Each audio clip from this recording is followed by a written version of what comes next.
Bismillahirrahmanirrahim. Assalamualaikum warahmatullahi wabarakatuh. Waalaikumsalam warahmatullahi wabarakatuh. Innal hamdalillah nahmaduhu wa nasta'inu wa nastaghfiruh wa na'udzubillahi min sururi anfusina wa min sayyiati a'malina. May yahdihillahu fala mudhillalah wa may yudhlilhu fala hadiyalah. Asyhadu alla ilaha illallah wa asyhadu anna Muhammadan abduhu wa rasuluh la nabiyya ba'da. Rabbi shrah li sadri wa yassir li amri wahlul 'uqdatam min lisani yafqahu qauli. Teman-teman, kawan-kawan sahabat angkatan 80 dalam kelompok pengajian Al-Hikam yang insya Allah dirahmati Allah, dan wabil khusus juga guru kita Ustadz Profesor Dr. Muhammad Faisal Hamdani. Alhamdulillah, mari kita panjatkan puji syukur kehadirat Allah hanya karena atas berkat rahmat dan kasih sayangnya kepada kita pada siang hari yang alhamdulillah sudah cerah. Kita masih diberikan nikmat iman, nikmat Islam, nikmat kesehatan, serta karunia kesempatan sehingga kita bisa melapangkan waktu untuk duduk bersama di dalam majelis ilmu pengajian Al-Hikam ITB Angkatan 80. Salawat serta salam mari kita sampaikan kepada panutan kita Rasulullah Muhammad Sallallahu Alaihi Wasallam, kepada keluarga beliau, kepada para sahabat, para tabi'in, para tabi'at tabi'in, dan kepada kita semuanya pengikutnya yang semoga bisa istiqomah mengamalkan ajaran beliau sehingga kita bisa mendapat syafaat beliau kelak di hari akhir. Amin ya robbal alamin. Kawan-kawan yang saya hormati, yang insya Allah dimuliakan Allah, izinkan saya, Awang atau Agus Wiryawan, membacakan dulu CV singkat dari guru kita, Ustadz kita, supaya kalau kata orang Sumatera sana, biar kenal dulu, karena kalau tidak, tak kenal maka tak sayang gitu ya. Jadi izinkan saya membacakan sedikit. Profesor Dr. Muhammad Faisal Hamdani ini beliau lulus dari UIN Medan tahun 99, kemudian S2-nya di Hukum Keluarga atau Hukum Syariah di UIN Yogyakarta tahun 2001, kemudian Hukum Islam di UIN Jakarta lulus tahun 2011. Beliau pernah postdoktoral short course di Melbourne 2010-2011 dan mendapatkan gelar profesornya, masih segar ya Ustadz, pada Desember 2024.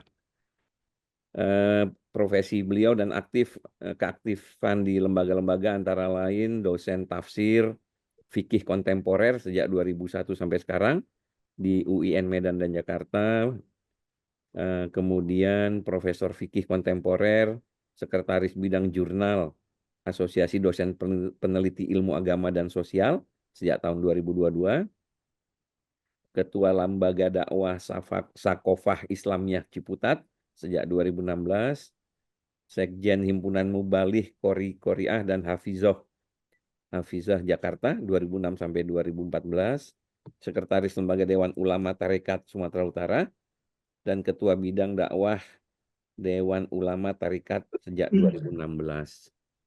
Jadi beliau ini juga ahli dalam tarekat. Beberapa buku yang sudah ditulis, Metodologi Tafsir dan Hermeneutika, Al-Quran dan Perangkat Ilmu Memahaminya, atau Metodologi Memahami Quran. Ketiga, Memahami Sunnah dan Bid'ah secara komprehensif. Ada lagi buku Sunnah dan Bid'ah, Perbedaan Pemahaman Salafi Wahabi dan Aswaja. Kemudian ada buku Perbandingan Mazhab Fikih, Tafsir Ahkam sedang ditulis, Fikih Kontemporer sedang ditulis. Beliau juga aktif belajar memperdalam ilmu dalam bahasa Inggris dan bahasa Arab. Barangkali sekilas demikian CV dari guru kita, Ustadz Muhammad Faisal Hamdani. Ini Ustadz, waktu kita itu diskedulkan jam 13 sampai jam 15. Nanti mohon dicukupkan, saya tidak tahu berapa waktu Ustadz akan membaginya, tetapi kira-kira nanti kita cukupkan ada waktu untuk diskusi Ustadz ya, dan tanya jawab terkait dengan tema yang akan bahas hari ini, yaitu memahami Al-Quran, bagaimana jenis metodologi dan pendekatan tafsirnya. Barangkali demikian mukadimah dari saya, para kawan-kawan semua. Nanti apabila ada yang ingin bertanya boleh dituliskan di chat ataupun mengangkat tangan. Dan kita urutkan sesuai dengan first come first serve gitu ya. Mudah-mudahan kajian kita membawa manfaat dan mencerahkan. Demikian, billahi taufiq wal hidayah. Assalamualaikum warahmatullahi wabarakatuh. Silakan Ustaz. Waalaikumsalam warahmatullahi wabarakatuh. Bismillahirrahmanirrahim. Assalamualaikum warahmatullahi wabarakatuh. Wabarakatuh. Alhamdulillahirabbil alamin wa bihi nasta'in ala umuri dunya waddin. Allahumma shalli ala habibina syafi'ina Muhammadin wa ala alihi wa sahbihi ajmain. Bapak Ibu yang dirahmati Allah Subhanahu wa taala, mari sama-sama kita mensyukuri nikmat kelapangan waktu untuk mengisi dengan amal soleh kajian ilmu tafsir. Kajian ilmu ini, kata Nabi SAW, ya Abu Dzar, la anta ghlufa tu'allimu baban minal ilmi khairul laka min an tusalliya al-furqah. Wahai Abu Dzar, engkau pagi-pagi pergi menuntut ilmu, itu lebih utama daripada engkau sholat 1000 rakaat. Jadi menuntut ilmu ini lebih utama daripada sholat 1000 rakaat. Kalau kita sholat sunnah 1000 rakaat, mungkin kita tidak sanggup. Tapi dengan belajar ilmu, khususnya ilmu apalagi yang kita pelajari ini, ilmu langsung kepada firman Allah. Bagaimana cara memahami firman Allah? Maka di dalam studi Islam ini termasuk ilmu indu, ilmu pokok. Kenapa disebut ilmu indu, ilmu pokok? Karena dalil dari seluruh ilmu-ilmu agama itu Al-Quran dan sunnah, Al-Quran hadis. Maka cara memahami Al-Quran dan sunnah itu juga bahagian dari ilmu pokok. Sehingga nanti ilmu tafsir ini masuk dalam golongan ilmu wajib dipelajari seluruh prodi, ya, seluruh jurusan di UIN seluruh Indonesia wajib mempelajari ilmu ini. Karena dia termasuk bagian dari pokok ilmu agama. Bapak Ibu yang dirahmati Allah Subhanahu wa taala, kita mulai dari tafsir, ya. Metodologi bagaimana cara kita memahami Al-Quran. Cara memahami Quran ini sering disebut dengan ilmunya dengan ilmu tafsir. Tafsir ini secara bahasa artinya bisa al-idah, menerangkan, atau al-kasyaf, membuka makna-makna ayat Quran, atau asyarah, menjelaskan. Jadi bisa menerangkan, menjelaskan, membuka makna-makna yang ada dalam Al-Quran. Menjadi seorang penafsir ini tidak gampang. Kenapa tidak gampang? Karena seorang penafsir, ulama yang menafsirkan Quran, dia seolah-olah menjadikan dirinya seperti juru bicara Tuhan. Kalau di negara kita ini kan ada sekretaris negara, dialah nanti yang menjelaskan apa maksud presiden, apa yang dijelaskan presiden dalam pidatonya. Jadi ada jubir namanya. Jadi menjadi ahli tafsir atau menafsir Quran ini, kita memposisikan diri menjadi juru bicara Tuhan. Maka dari itu tidak sembarangan untuk menafsirkan Quran. Dan mengetahui ilmunya menjadi penting sekali karena selalu kita berinteraksi dengan Quran. Karena Al-Quran bahagian dari pedoman atau sumber ilmu agama atau sumber hukum Islam atau sumber dari segala ilmu-ilmu agama. Bapak Ibu yang dirahmati Allah Subhanahu wa taala, tafsir ini untuk memahami tafsir bisa dilihat dari 3 sisi, ya. Pertama dilihat dari form, macam jenis tafsir. Dalam bahasa Inggris ada namanya form, format, bentuk. Nah, dalam bahasa Arab disebut dengan istilah anwa'ut tafsir, macam-macam jenis tafsir. Kemudian nanti tafsir itu juga bisa dilihat dari sisi metodologinya. Dalam bahasa Inggris disebut dengan dalam bahasa Arab dibuat istilah ulama dengan manhajut tafsir. Ya. Kemudian ada lagi namanya pendekatan tafsir. Kalau dalam bahasa Inggris kita kenal dengan istilah approach. Ya, dalam metodologi. Kalau dalam bahasa Arab lebih dekat kepada mana launut tafsir. Laun itu warna. Ya, warna itu pendekatan apa yang mewarnai ayat Al-Quran dalam menafsirkan Quran itu pendekatan apa yang kita gunakan gitu. Apa yang mewarnainya. Nah, yang pertama tadi kita lihat dari sisi macam jenis POM. Yang pertama tadi kita lihat dari sisi macam jenis.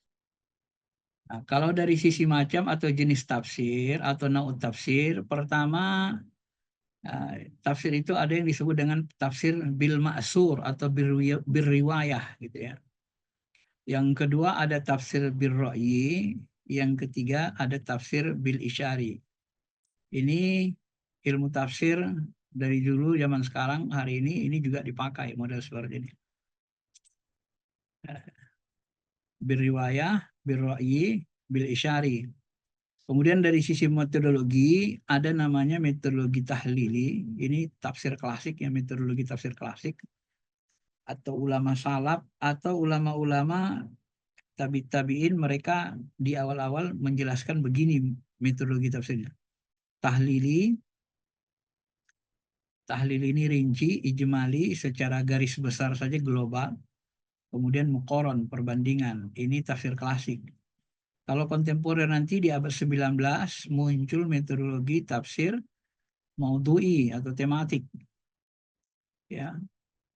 Kemudian kontekstual ini atau nanti kadang disebut kontemporer, tapi lebih kepada kontekstual sebenarnya. Ini diprakarsai ulama-ulama abad 19. Kontekstual atau kontemporer. Yang terakhir ada namanya integrasi hermeneutik. Jadi bagian-bagian dari hermeneutik yang muncul. Hermeneutik ini kan termasuk ilmu yang diperselisihkan ulama. Sebagian ulama Islam mengatakan hermeneutik itu berasal dari kata Hermes. Hermes itu kalau dalam tradisi Islam adalah Nabi Idris. Cuman karena dia berkembang di barat, hermeneutik ini dianggap dewa ya, dewa oleh orang barat dan dialah yang menafsirkan maksud Tuhan. Dan berkembang ke Bible sehingga menjadi dianggap tabu ya, oleh pemikir atau ulama-ulama modern hari ini mencoba melihat bagaimana metodologi hermeneutik itu, bahagian-bahagian mana yang baik yang bisa diambil, diintegrasikan dengan metodologi tafsir yang sudah ada. Itu nanti diambil bahagiannya itu pada metodologi tafsir yang lebih yang lebih kontemporer ya. Tapi nanti untuk kalangan jemaah-jemaah biasanya ini tidak pernah dibahas. Cukup pada tafsir sampai maudhu'i saja. Kontekstual dan hermeneutik ini biasanya materinya juga dibahas di program doktoral karena dia lebih kepada pendekatannya kan filsafat ilmu. Karena grade filsafat itu dipelajari di S3, filosofi. Tapi kalau di S1, S2 dia keilmuannya tidak kepada filosofi, tapi pada eksplanasi, penjelasan saja dan kemudian analisis.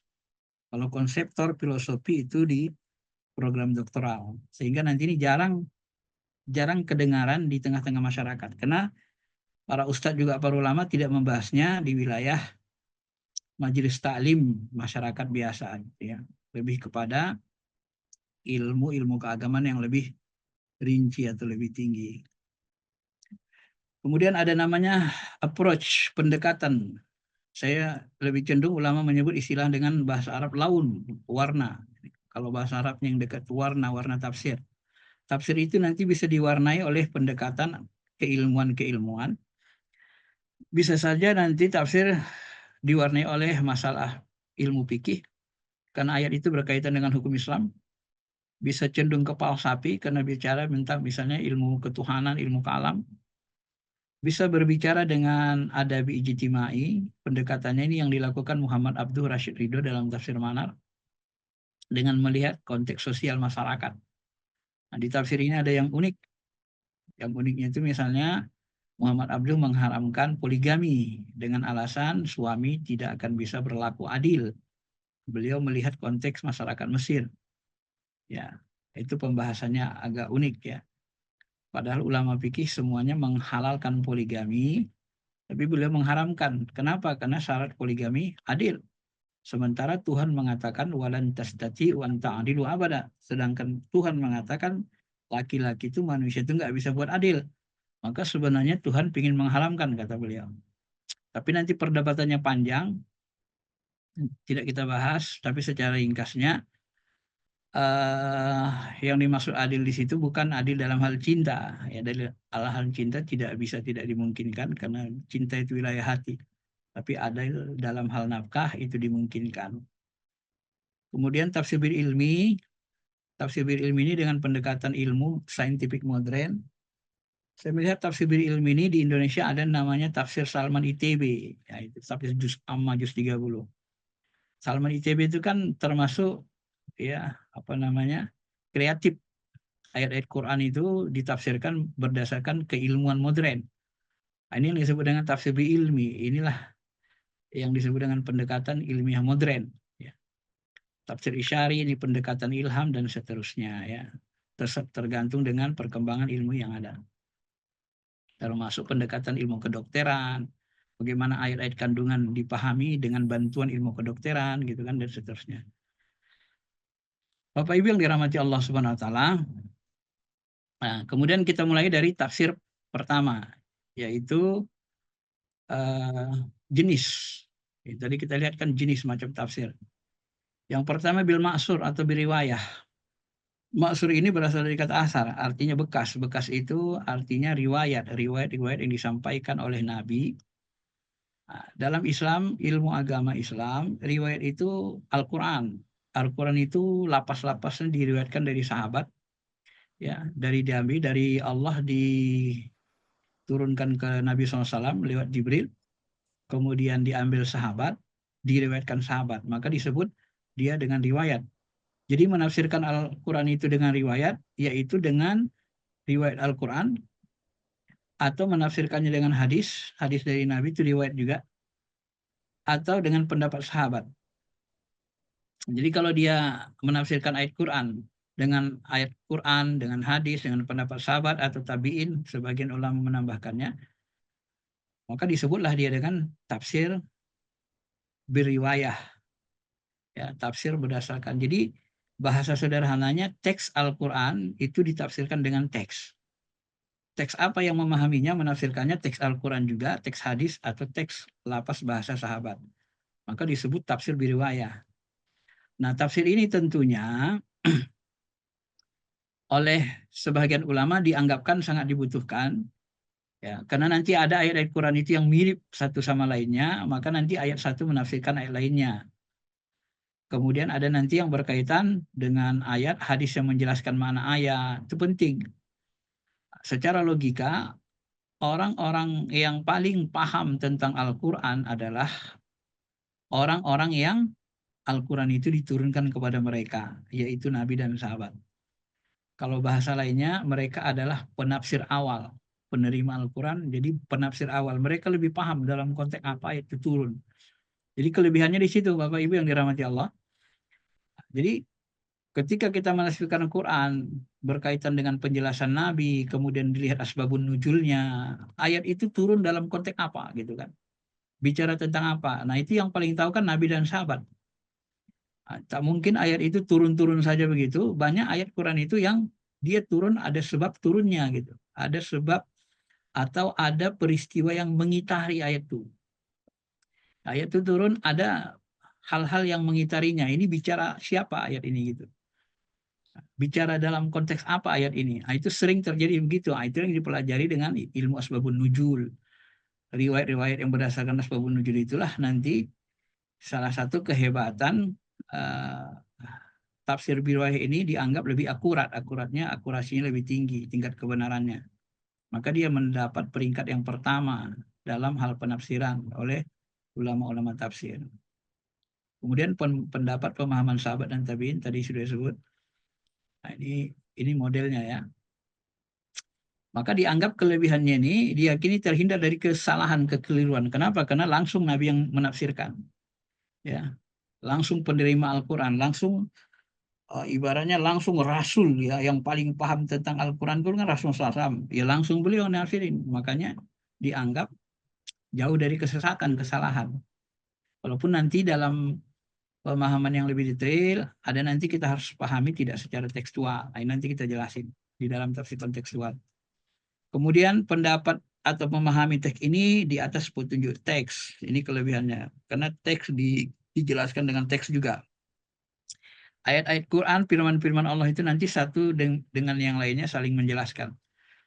Keyakinan tidak semua yang ada dalam teks bisa dipahami akal, khususnya berkaitan dengan masalah gaib. Nah, maka nanti ya salah gaib, akidah, ibadah mahdoh. Ini yang tahu nanti kan Nabi SAW. Sehingga nanti ketika Nabi menjelaskan ayat tentang ini, tentunya akurasinya lebih tinggi, dekati kebenaran. Contoh, ini contoh tafsir Ibnu Hurairah. Ihdinas siratal mustaqim siratal ladzina an'amta 'alaihim ghairil maghdubi 'alaihim waladdallin. Ini yang sederhana. Tunjukilah kami jalan lurus. Jalan orang yang diberi nikmat, bukan jalan yang dimurkai dan bukan jalan orang sesat. Nah, apa makna siratal mustaqim, jalan lurus? Berdasarkan Quran, yang dimaksud jalan lurus itu, siratal mustaqim, langsung diterjemahkan ayat, ditafsirkan ayat. Jalan lurus itu adalah jalan orang-orang yang diberi nikmat. Nah, cuman bahasa jalan orang-orang yang diberi nikmat, ini kan masih tanda tanya. Siapa orang yang diberi nikmat rumahnya? Kan gitu. Maka dijelaskan dalam surah An-Nisa ayat 69.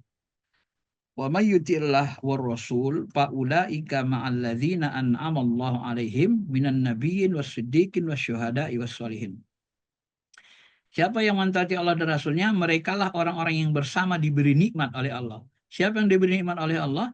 Yaitu dari kalangan Nabi, Siddiqin, ya seperti Abu Bakar dapat gelar Siddiq, Siddiqin, syuhada, dan sholihin. Nah, jadi ketika ditanya jalan lurus itu apa? Jalan yang diberi nikmat. Siapa itu jalan siapa? Jalan Nabi, para Nabi, jalan orang Siddiq, jalan para syuhada, dan orang soleh.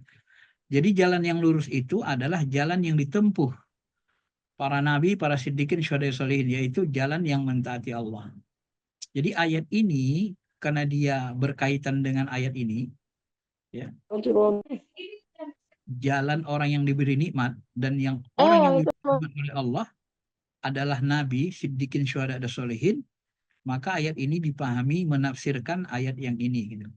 Jadi Al-Quran ditafsirkan oleh Al-Quran. Nah, ini biriwayah namanya. Ya. Kemudian kalau berdasarkan hadis, Nabi SAW pernah menjelaskan, beliau membuat satu garis lurus. Buat garis lurus, ini jalan Allah. Kemudian beliau buat cabang-cabang. Nah, cabang ke kiri, cabang ke kanan. Setelah itu beliau bersabda, ini adalah jalan yang menyimpang. Di setiap jalan ada setan yang menyeru kepada jalan menyimpang itu. Nah, jadi yang dimaksud dengan siratal mustaqim itu ya garis lurus yang seperti ini. Nah, gitu saja Nabi memberi lambang. Tidak disebutkan bagaimana, tapi Nabi memberi itibar saja. Jalan lurus itu ini jalan lurus. Jalan menuju Allah. Lalu sahabat menafsirkan yang dimaksud dengan siratal mustaqim, kata Imam Ali, Al-Quran. Kalau Jabir bin Abdullah mengatakan siratal mustaqim itu Islam, agama Islam. Kalau Abi Aliyah, jalan yang lurus itu adalah jalan yang ditempuh Nabi dan dua sahabatnya, yaitu Abu Bakar dan Umar. Nah, itu pula kan. Ini namanya tafsir. Tapi tafsir ini berdasarkan riwayat semua. Berdasarkan ayat Quran, hadis, pendapat sahabat, termasuk pendapat tabi'in. Imam Ar-Razi mengatakan jalan lurus adalah jalan orang soleh. Fudail bin Iyad mengatakan jalan menuju haji, makna khusus. Ya, jadi ini menafsirkan ayat Al-Quran dengan Al-Quran, pendapat ya atau hadis atau pendapat sahabat. Ini yang disebut dengan bil ma'sur, menafsirkan Al-Quran, teks Quran dengan teks hadis, pendapat sahabat, ya. Teks Al-Quran, hadis, dan pendapat sahabat. Ya. Tafsir model ini Bapak Ibu kadang-kadang sangat penting. Kalau tidak kita pakai gampang sesat. Khususnya berkaitan dengan keimanan, ibadah mahdoh. Gitu. Contohnya ini. Alladzina amanu wa lam yalbisu imanahum bizulmin. Orang-orang yang beriman dan tidak mencampuri imannya dengan jalim. kejaliman. Ya, merekalah orang yang mendapat keamanan dan merekalah yang mendapat petunjuk. Jadi orang yang beriman tidak mencampurkan keimanannya dengan jalim. Ya, ini sahabat ini bingung ini di awal, termasuk Ibnu Abbas. Kenapa? Karena disebut mencampurkan iman dengan jalim. Lalu Ibnu Abbas bertanya, ya Rasulullah, siapa di antara kami rupanya yang tak pernah buat jalim, buat dosa? Kalau orang beriman itu harus tak pernah buat dosa, maka kami yang berbuat dosa ditolaklah iman kami, katanya. Bingung dia kan? Apa iman kami ini ditolak karena masih bercampur dengan dosa, katanya itu. Lalu Nabi mengatakan, yang dimaksud jalim di sini bukan dosa-dosa biasa, dosa namimah, mengejek, ya, bahkan tidak termasuk dosa, mungkin ada orang mencuri, ya imannya tetap diterima, tapi mencuri dosanya dosa besar yang disebut dengan fasik kan. Nah, kemudian dosa buruk sangka tidak termasuk. Yang dimaksud dengan jalim di sini adalah syirik, kata Nabi. Nah, ketika Nabi ditanya Ibnu Abbas, makna bizulmin, maksudnya syirik. Ini didasarkan kepada Quran, kata Nabi. Inna syirka la zulmun ajib. Sesungguhnya syirik itu kejaliman yang besar. Jadi syirik yang membuat iman kita ditolak, tak diterima. Ya, kalau kita masih punya sifat syirik dalam hati kita, kita masih percaya dengan, katakan kita masih yakin bahwa ya, patung-patung bisa apa namanya, bisa lebih kuat dari Allah sehingga kita menyembah patung-patung, ya menyembah sesembahan orang-orang non-Islam gitu kan. Karena kita merasa Tuhan mereka lebih kuat dari Allah, Tuhan mereka setara dengan Allah. Ini membuat kita syirik, yang seperti ini imannya ditolak. Ya, jadi jalim di sini maknanya bukan berbuat dosa secara umum, tapi jalim khusus dikhususkan Rasul maknanya syirik. Jadi iman bercampur syirik baru disebut dengan iman yang tertolak gitu ya. Nah ini manfaatnya. Kadang-kadang memang harus kita pakai tafsir berriwayah ini supaya tidak sesat. Sebab kalau kita artikan berbuat jalim secara umum, berarti nanti orang yang berbohong, ah ini kamu jalim, berarti iman kamu nggak diterima imanmu. Nah, ini mirip seperti orang orang Mu'tazilah jadinya kan. Orang Mu'tazilah itu kalau orang Islam buat dosa besar, imannya udah nggak ditolak, nggak disebut dia bukan orang beriman lagi, dia orang orang fasik. Orang beriman itu tidak pernah buat dosa katanya. Jadi mereka nanti tidak bisa masuk surga. Nah, ini. Jadi berefek ke pemahaman yang keliru, menyimpang nanti kalau tidak memakai tafsir dari Nabi. Bapak Ibu yang dirahmati Allah Subhanahu wa taala, itu tafsir biriwayah. Kemudian bentuk tafsir kedua adalah tafsir birra'i. Ra'i ini sebenarnya berasal dari kata ro'a. Ro'a itu artinya melihat. Ya, ra'i, ro'a. Melihat dengan apa? Melihat dengan akal. Melihat dengan mata hati. Jadi gabungan akal dan mata hati, karena akal kita ini kan dipengaruhi, akal ulama itu kan dipengaruhi, disinari cahaya Al-Quran dan hadis. Jadi kepahaman mereka terhadap Quran hadis, hikmah-hikmahnya itu, kemudian mereka gunakan seluruh kemampuan keilmuannya itu untuk memahami Quran. Ya, nah, ini disebut dengan tafsir biroi, pendekatannya akal. Nah, pendekatan roi ini ada yang sahih bisa diterima, ada yang ditolak, pasti. Bagaimana supaya tafsirnya diterima? Ada syaratnya. Tidak bertentangan dengan Quran Sunnah, hadis. Tidak bertentangan dengan kesepakatan, ijma atau kesepakatan, pendapat yang disepakati ulama. Kemudian memiliki tujuan isyarat yang sesuai dengan ada isyarat atau karinah. Ada hikmah yang diambil dari ayat itu dan hikmah itu sesuai dengan Al-Quran dan hadis. Nah, memahami Quran dengan ro'i pendekatan akal ini tidak semuanya bisa diterima. Biasanya yang diterima itu misalnya dengan pendekatan bahasa, dilihat dari bahasa Quran.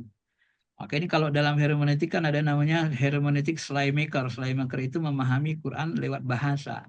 Jadi Al-Quran itu dibiarin ngomong saja ya kan, dilihat dari sisi bahasanya maknanya.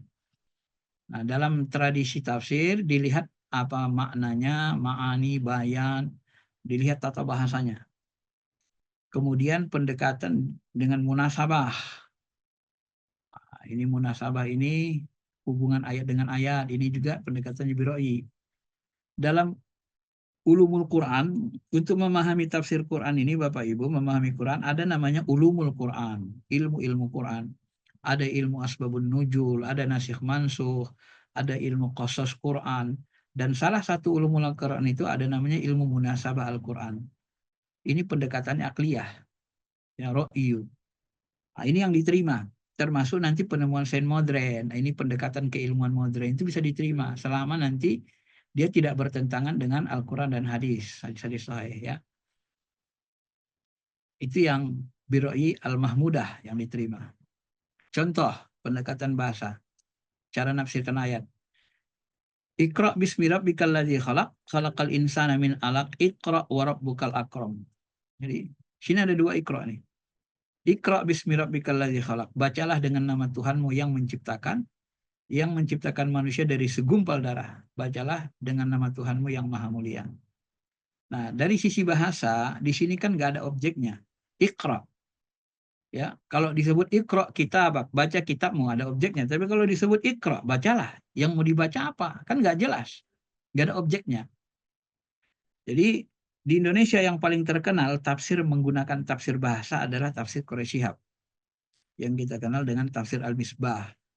Nah, beliau itu tafsirnya pendekatannya banyak sekali bahasa, dari sisi bahasa terus ya, karena beliau jago bahasa Arab.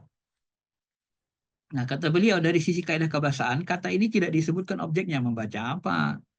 Sehingga yang dimaksud secara umum adalah membaca ya, seluruh yang dapat dijangkau oleh kata itu. Artinya bacalah semua, baca alam, baca Al-Quran, baca ayat Allah yang ada dalam teks Quran, baca ayat kauniyah, ayat Allah yang terbentang di semesta. Jadi semua seluruh yang bisa dijangkau, yang bisa dibaca sehingga membuat kita ingat Allah, ya itu termasuk objek dari Iqra itu sendiri gitu. Nah, dari sisi bahasa.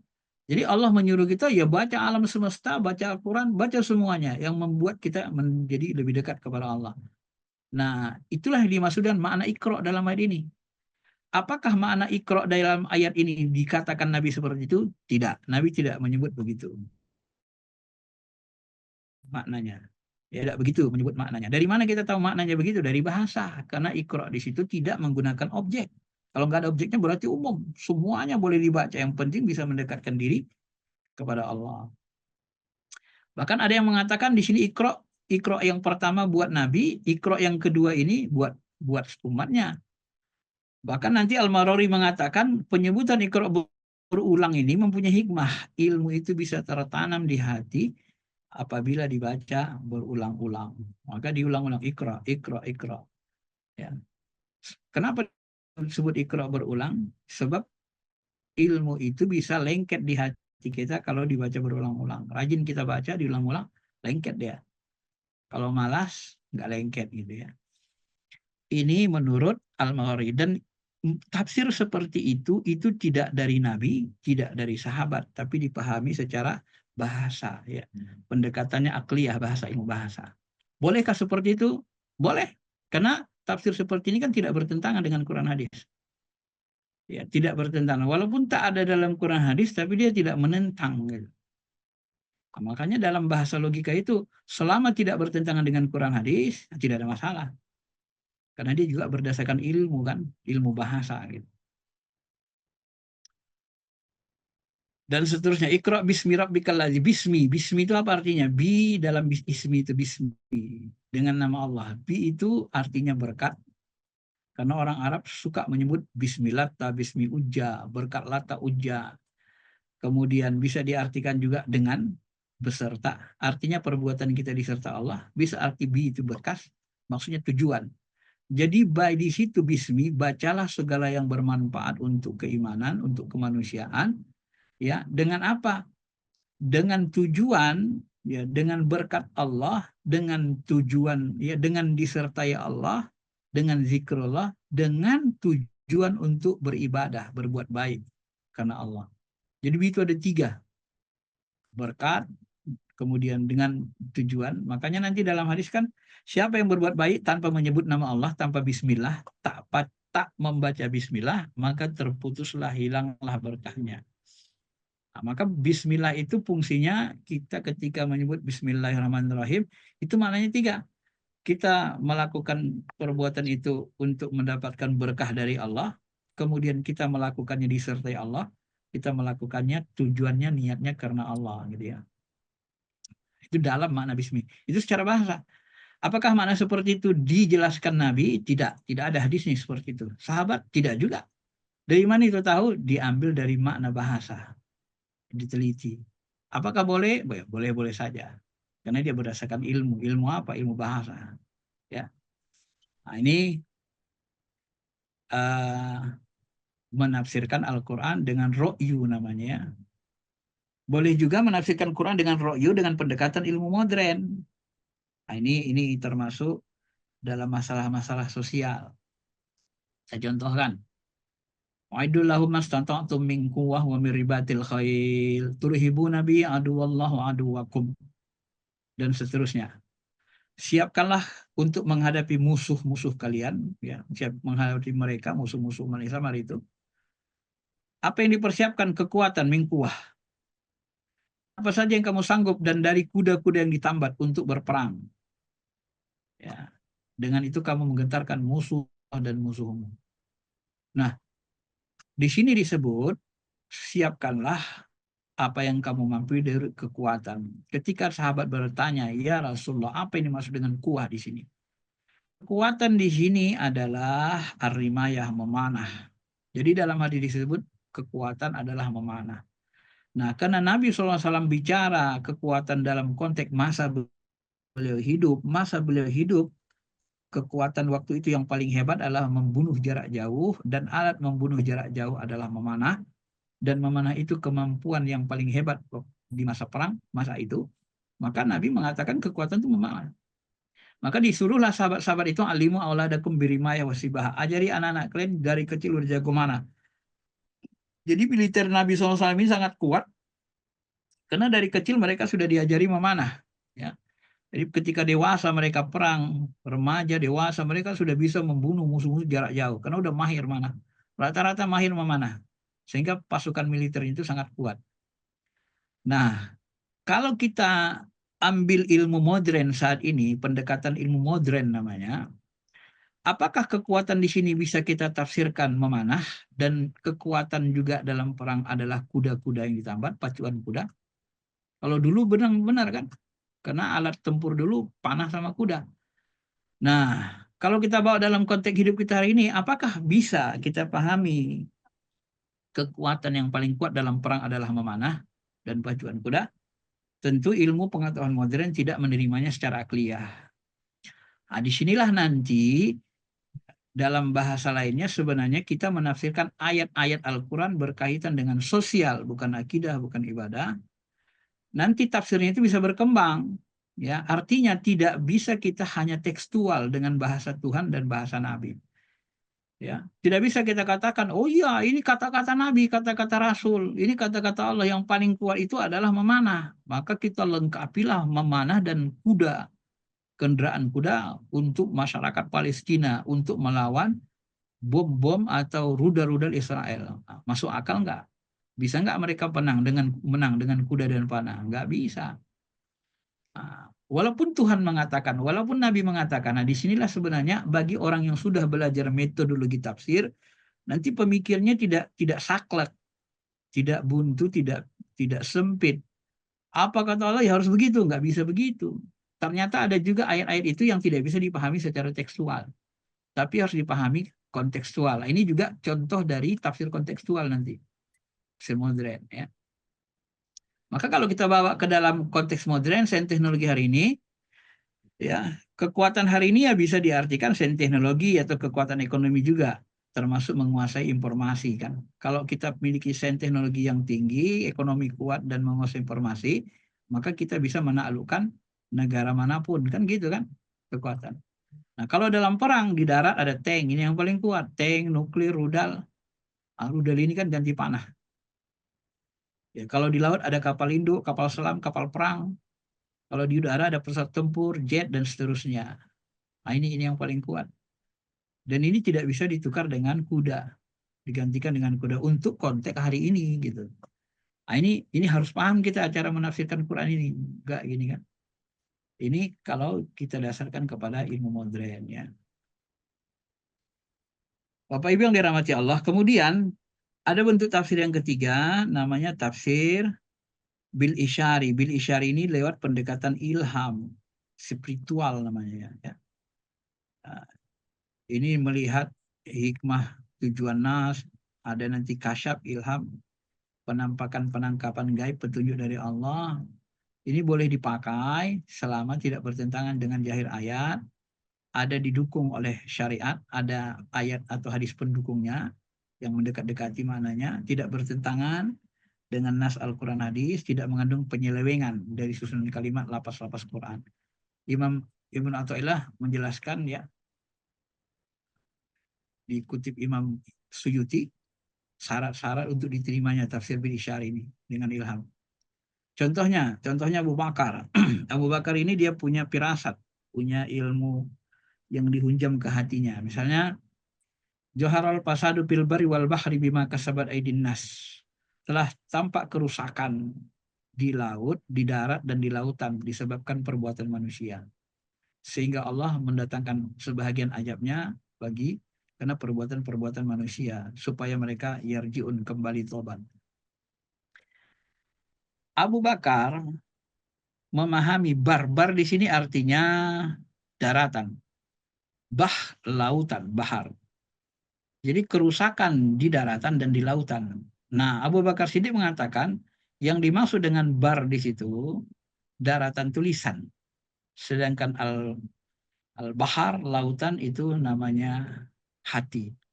Jadi kalau lisan kita suka mencaci maki, suka berbuat sombong, berkata-kata sombong dan seterusnya, maka hati kita juga rusak. Nah, kalau lisan kita rusak, hati kita kotor rusak, iri dengki dan seterusnya, maka terjadilah kerusakan. Nah, jadi beliau menafsirkan bar di sini lisan, sementara lautan adalah hati. Ini dipahami beliau secara hikmah, ya. Walaupun tafsir seperti ini tidak dapat dari Nabi.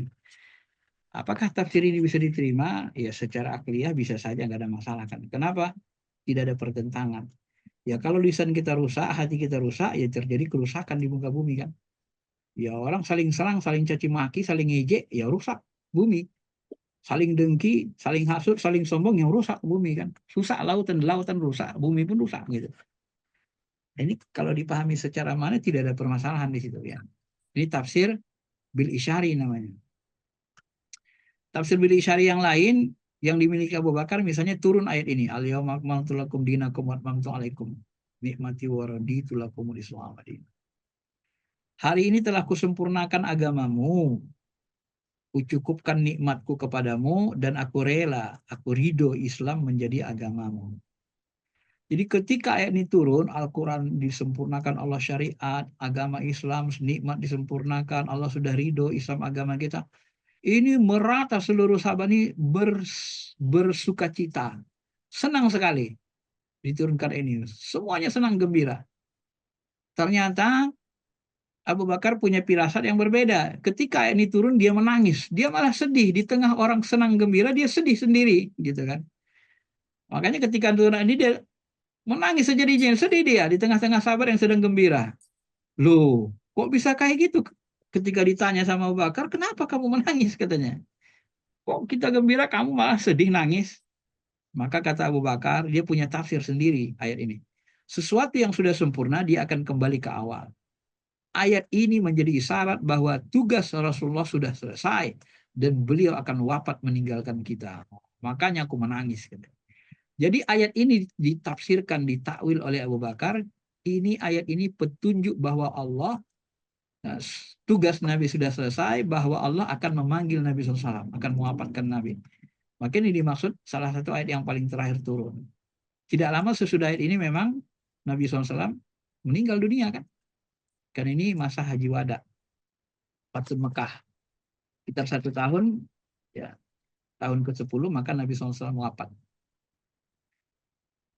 Nah, ini tafsir yang dimiliki Abu Bakar. Ini namanya tafsir isyari. Dari ayat dia bisa memahami di balik ayat itu ya. Baik, Bapak Ibu yang dirahmati Allah, ini bahagian pertama yang namanya POM. Ya, POM ini kan artinya bentuk tafsir.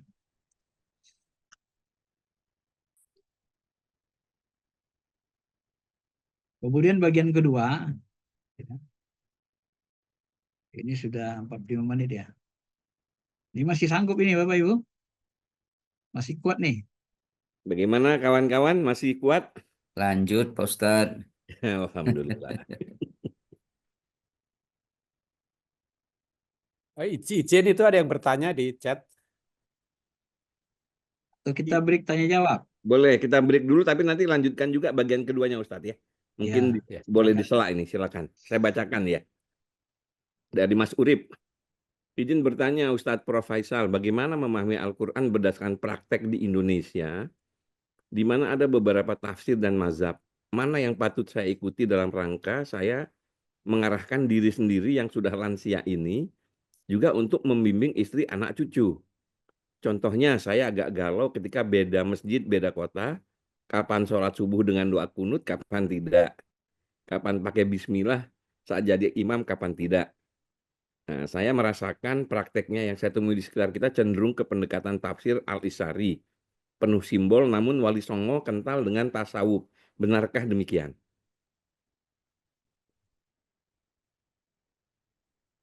Silakan Ustaz.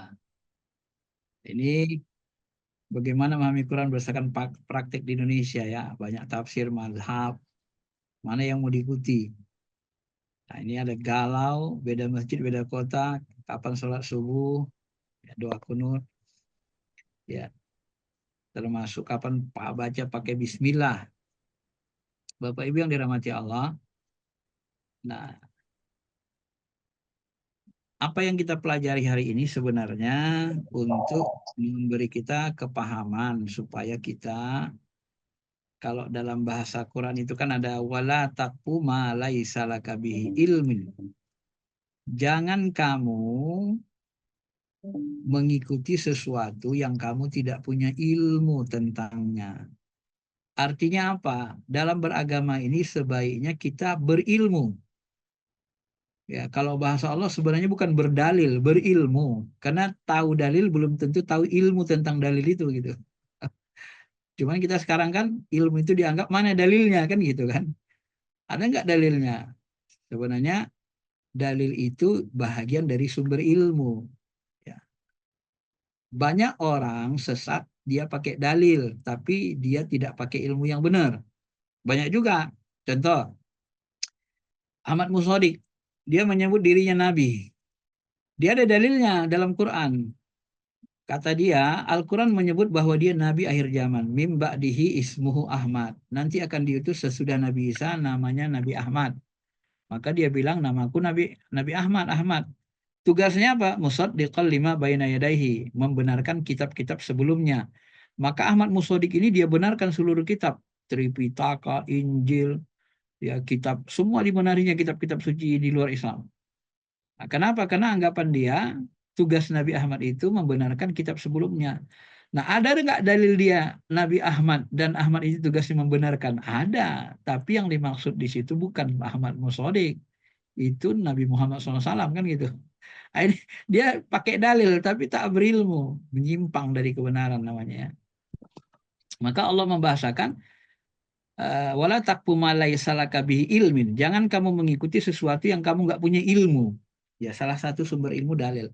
Nah, yang mana kita ikuti? Sebenarnya nggak perlu galau, Bapak Ibu.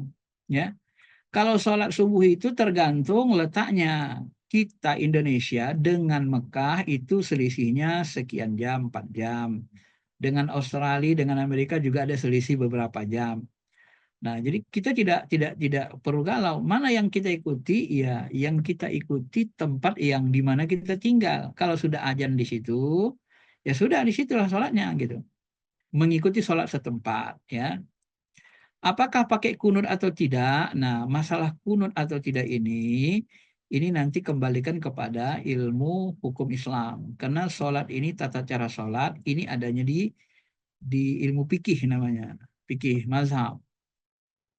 Nah, dari fikih nanti kita baca dalilnya. Kalau menurut Imam Syafi'i ada riwayat dari Anas bin Malik, riwayat dianggap riwayat dari Abu Daud. Abu Daud ini termasuk ahli hadis, murid dari Imam Syafi'i juga. Beliau meriwayatkan bahwa Nabi SAW senantiasa berkunut subuh sampai wafat. Nah, tapi riwayat Sahih Bukhari Muslim ada lagi yang lain, dianggap lebih sahih, bahwa Nabi itu berkunut selama misalnya 40 hari kemudian berhenti. Nah, yang menyebutkan bahwa Nabi itu kunut yang 40 hari itu kunut najilah, bukan kunut subuh. Tapi dianggap oleh sebahagian ulama mazhab bahwa Nabi itu kunut najilah saja, setelah itu Nabi meninggalkannya. Maka terjadi perbedaan sumber atau perbedaan bacaan, kepahaman. Mana yang Bapak Ibu mau pilih, ya tergantung Ibu saja. Bebas saja. Bebasnya kenapa? Ya kalau kita baca ayatnya, hadisnya ada, sama-sama sahih, kita boleh milih. Ulama ini mengatakan ikut aja ulama yang Bapak Ibu yakini ya. Kalau ulama ini mengatakan begini, satu mengatakan ikut aja, tidak ada masalah di situ. Apalagi kunut subuh ini bagi yang mengamalkannya pun dianggap sunnah, namanya sunnah abad. Sunnah abad, namanya sunnah abad itu kalau ditinggalkan pun tak membatalkan sholat. Bapak Ibu tinggalkan kunut subuh, tak batal sholat subuhnya. Tak ada masalah. Karena bukan wajib, bukan rukun kunut subuh ini. Itu harus dipahami ya, dengan ilmu tadi kan. Kecuali Bapak Ibu sholat subuh nggak pakai ruku, nggak pakai sujud. Nah kalau nggak pakai ruku, nggak pakai sujud, batal sholatnya, nggak boleh. Tapi kalau nggak pakai kunut, sholatnya tidak batal, gitu kan. Nah, kalau Bapak Ibu yakin tidak pakai kunut subuh, nggak masalah. Tinggalkan sholat subuh, kunut subuh pun tidak batalin. Tapi kalau dianggap itu sunnah berdasarkan hadis Anas bin Malik tadi dari riwayat Abu Daud itu, hadisnya sahih, ya sunnah, dapat pahala juga. Ini yang disebut dengan dalam ilmu fikih namanya puru. Puru itu cabang-cabang ajaran agama, cabang-cabang ibadah mahdoh. Dalam cabang kita tidak perlu membesar-besarkannya, hanya memilih saja. Ibarat begini, Bapak Ibu disuruh misalnya Ibu menyuruh Bapak beli pisau. Satu ada pisaunya harga mahal, tajam, tapi agak kecil. Satu lagi pisaunya sedang harganya, satu lagi besar. Nah, ini harganya murah, meriah, tapi gede. Nah, nanti Bapak Ibu mau milih yang mana? Ya lihat keperluan kita aja kan. Mau milih yang sedang, ya nggak masalah. Yang penting ada pisaunya aja, bisa masak, bisa motong sayur, kan gitu. Nah, yang penting jangan tak sholat subuh, jangan tak dibeli pisaunya, ya terserah, milih saja. Kenapa? Perbedaan jenis pisau itu namanya cabang. Yang pokoknya ada pisaunya gitu, yang pokoknya sholat subuhnya. Kalau baca kunutnya, itu pilihan saja gitu. Mana yang kita yakini? Karena masing-masing ada dalilnya. Jadi mau pisau yang kecil atau yang sedang atau merek apa, mereknya ada 5 merek, ya pilih saja mana yang kita suka gitu. Nah, begitulah cara beragama, sehingga nanti tidak bingung. Maka kalau kita berilmu kita nggak bingung, ya. Yang membuat bingung itu karena kita tidak punya ilmu, jadi nggak kokoh pendirian kita. Kalau sudah paham, wah itu puru aja, ya udah nggak ada masalah, ya selesai. Itu masalah cabang aja kok, bukan masalah pokok. Yang penting ada pisaunya bagus, udah mau merek apa terserah lah. Mau merek Jepang, merek Cina, merek Korea, ya yang penting ada pisaunya. Beli sendok makan juga gitu kan, ada sendok Korea, ada sendok made in Cina, ada Indonesia, ya terserah kita mana yang penting. Dia kan sendoknya terbuat dari bahan yang halal gitu kan. Termasuk juga sama kapan baca bismillah. Nah, ya tahu kita ilmunya kalau dalam fikih bismillah ini secara umum ulama mengatakan semuanya pakai bismillah, cuman ada yang dijaharkan, dikuatkan. Bismillahirrahmanirrahim. Ini dilakukan oleh Utsman dan Ali. Nabi SAW kadang-kadang menjaharkan, kadang tidak. Abu Bakar dan Umar mereka tidak menjaharkan bismillah. Bismillahnya disir, bismillahirrahmanirrahim. Alhamdulillahirrabbilalamin, ar-Rahmanirrahim. Langsung dia, yang dikeraskan alhamdulillah saja. Bismillahnya nggak keras, nggak jahar. Bukan nggak dibaca, dalam hati dia. Nah, jadi apakah pakai bismillah tidak bahasa bismillah? Pakai bismillah, cuma satu dia disembunyikan, hanya dengar diri sendiri. Yang satu lagi dijaharkan. Ibu, bapak mau pakai yang mana, silahkan. Tidak ada masalah di situ. Kenapa? Karena bismillah itu mau disir atau dijahar tidak merusak sholat, tidak membatalkan sholat, tidak mencederai sholat. Itulah dia. Kenapa? Karena dia sunnah, anjuran saja untuk dikeraskan atau disembunyikan gitu. Disirkan bahasa lainnya. Nah, kalau sudah tahu ilmu gitu, ya kita nggak pusing kan, tinggal milih saja kan. Jadi kalau kita berilmu tidak ada pusing, karena kita tinggal milih kan. Nah, tentang pendekatan ini, termasuk nanti dalam hal pendekatan agama ini, cenderung pendekatan tafsir isyari. Ya, tafsir isyari boleh selama dia tidak bertentangan. Tadi sudah kita sebut ya. Tapi kalau tafsir isyari nanti bertentangan dengan teks Al-Quran, teks hadis, nggak perlu kita ikuti, ditolak saja. Ya, apapun wali songo ini kental dengan tasawuf. Memang Bapak Ibu, kalau dalam sejarah tanah Jawa, di awal-awal dulu kan di Jawa ini banyak katanya, kata buku-buku apalah ya, buku-buku Jawa, dan ustadz-ustadz kita yang misalnya Jawa Timur, kadang-kadang di YouTube itu kan mereka jelaskan, ya dulu pertama kali Wali Songo datang ke Indonesia itu banyak santet ya, dulu orang pakai banyak Hindu Buddha gitu ya, banyak yang bersekutu dengan jin, ilmu-ilmu kebal dan seterusnya. Ya, ilmu santet. Jadi banyak orang-orang Islam, guru-guru begitu disantet meninggal. Asal masuk ke Indonesia meninggal disantet macam-macam. Maka nanti diutuslah pendakwah namanya Syekh Subakir. Syekh Subakir ini Wali Songo pertama. Di dalam buku Babat Tanah Jawa disebut Syekh Subakir inilah nanti yang mengalahkan ahli-ahli santet itu kan. Jadi cenderung dia kepada tingkat spiritual ya. Nah, di dalam ilmu keislaman, ulama-ulama yang tinggi spiritualnya itu adalah ulama tasawuf. Karena ilmu tasawuf ini bagian dari ilmu spiritual. Ilmu spiritual itu ilmu ruh, ilmu rasa. Ya, bagi yang belajar ilmu tasawuf, maka nanti dia paham ilmu spiritual yang mendalam. Kalau dia belajar tasawuf dengan baik, tapi kalau dia tidak belajar, itu nanti ya spiritualnya sederhana saja, sedang-sedang, pakai syariat saja, pakai fikih, tidak ada masalah juga, ya. Maka nanti memang di Wali Songo ini dikenal mereka yang mengembangkan Islam. Ya, makanya nanti setelah diusir jin-jin kafir itu, di dalam buku itu disebut jin-jin kafir itu, maka banyak yang berlarian ke daerah Bali gitu ya. Maka sekarang Bali pusat agama Hindu kan Bali jadinya. Nah, jadi tanah Jawa itu berkembanglah Islam gitu. Nah, itu menurut sejarah yang ada di buku Babat Tanah Jawa. Ya, cerita-cerita Jawa kuno lah ya, Jawa-Jawa masa lalu. Apakah itu akurat 100%? Wallahu a'lam. Tapi yang kita dengar ya, baik dari buku atau cerita-cerita ustadz-ustadz di YouTube, banyak dijelaskan itu oleh ustadz-ustadz yang berasal dari Jawa Timur. Ya. Nah, itu tidak ada masalah ya. Yang penting kita melaksanakan agama Islam ini dengan baik saja. Yang pokok-pokoknya jangan ditinggal. Seperti sholat 5 waktu, puasa Ramadan. Ya kalau kunut tidak masalah. Ziarah kubur, ada yang nggak suka ziarah kubur, ziarah makam wali nggak ada masalah. Mau ziarah makam wali silakan. Karena ziarah itu juga ada manfaatnya, ada dalilnya. Nggak mau ziarah takut syirik, silakan juga. Kalau takut-takut ditakuti syirik, nggak ada masalah. Sebenarnya tidak ada masalah kalau kita tahu sama-sama ilmunya. Yang masalah itu kita nggak ngerti ilmunya dalilnya, terus kita gontok-gontokan saling memaksakan pendapat dalam puru cabang-cabang agama. Itu yang nanti membuat umat Islam ini jadi bingung kan? Karena yang tak perlu dipaksakan dipaksa. Ibarat gini, kita paksa orang naik motor lah kita suruh. Ada orang naik motor, kita paksa dia pakai sarung tangan naik motor. Ya, jadi masalah kan? Dia nggak suka sarung tangan tapi kita paksa. Ya sarung tangan itu kan sunnah. Tapi kalau kita paksa pakai helm, helm itu wajib. Kalau nggak pakai helm bisa ditilang, ditangkap, nggak ada masalah. Tapi kalau kita paksa dia pakai sarung tangan, nah jadi masalah sama dia. Orang yang nggak suka pakai sarung tangan, ya masalah.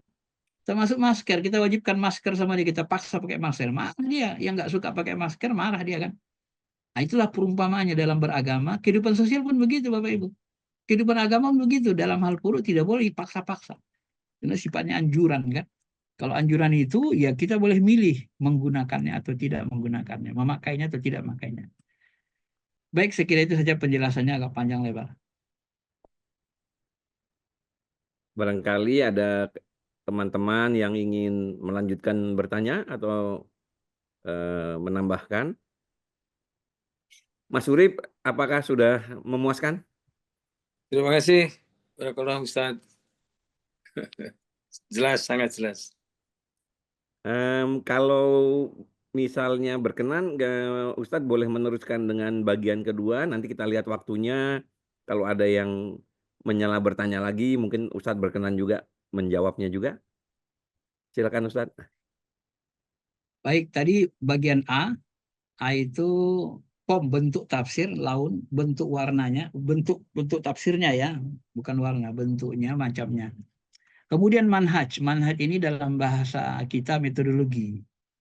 Ya, kalau tadi bentuknya begini, memahami Quran dengan Quran, kata-kata sahabat, memahami Quran dengan akal, dengan ilmu bahasa, ilmu modern, atau dengan isyari. Pengetahuan intuitif dari Allah Ta'ala. Nah, ini sekarang manhaj metodologinya. Bagaimana cara metodologi memahami Al-Quran, ayat Quran? Pertama, tahlili. Yang klasik itu tahlili, ijmali, muqaran. Tahlili ini, ya, ijmali dulu lah. Ijmali ini global, secara umum saja.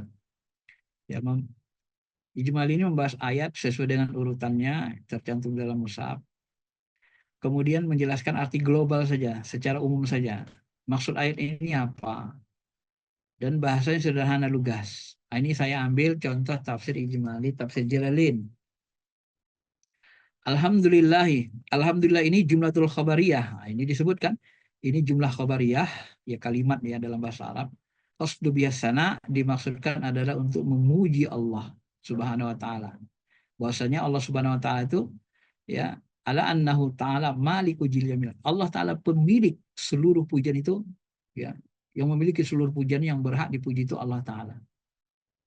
Dipuji oleh makhluknya. Dan dialah yang mustahik di ayyuhmadu. Dia yang paling berhak untuk dipuji. Jadi ini sederhana saja kan. Seperti ini. Alhamdulillah Rabbil Alamin. Rabbil Alamin Malik. Rabbil Alamin adalah Rabb Alamin. Artinya Malik, penguasa seluruh ciptaan. Jamil khalq.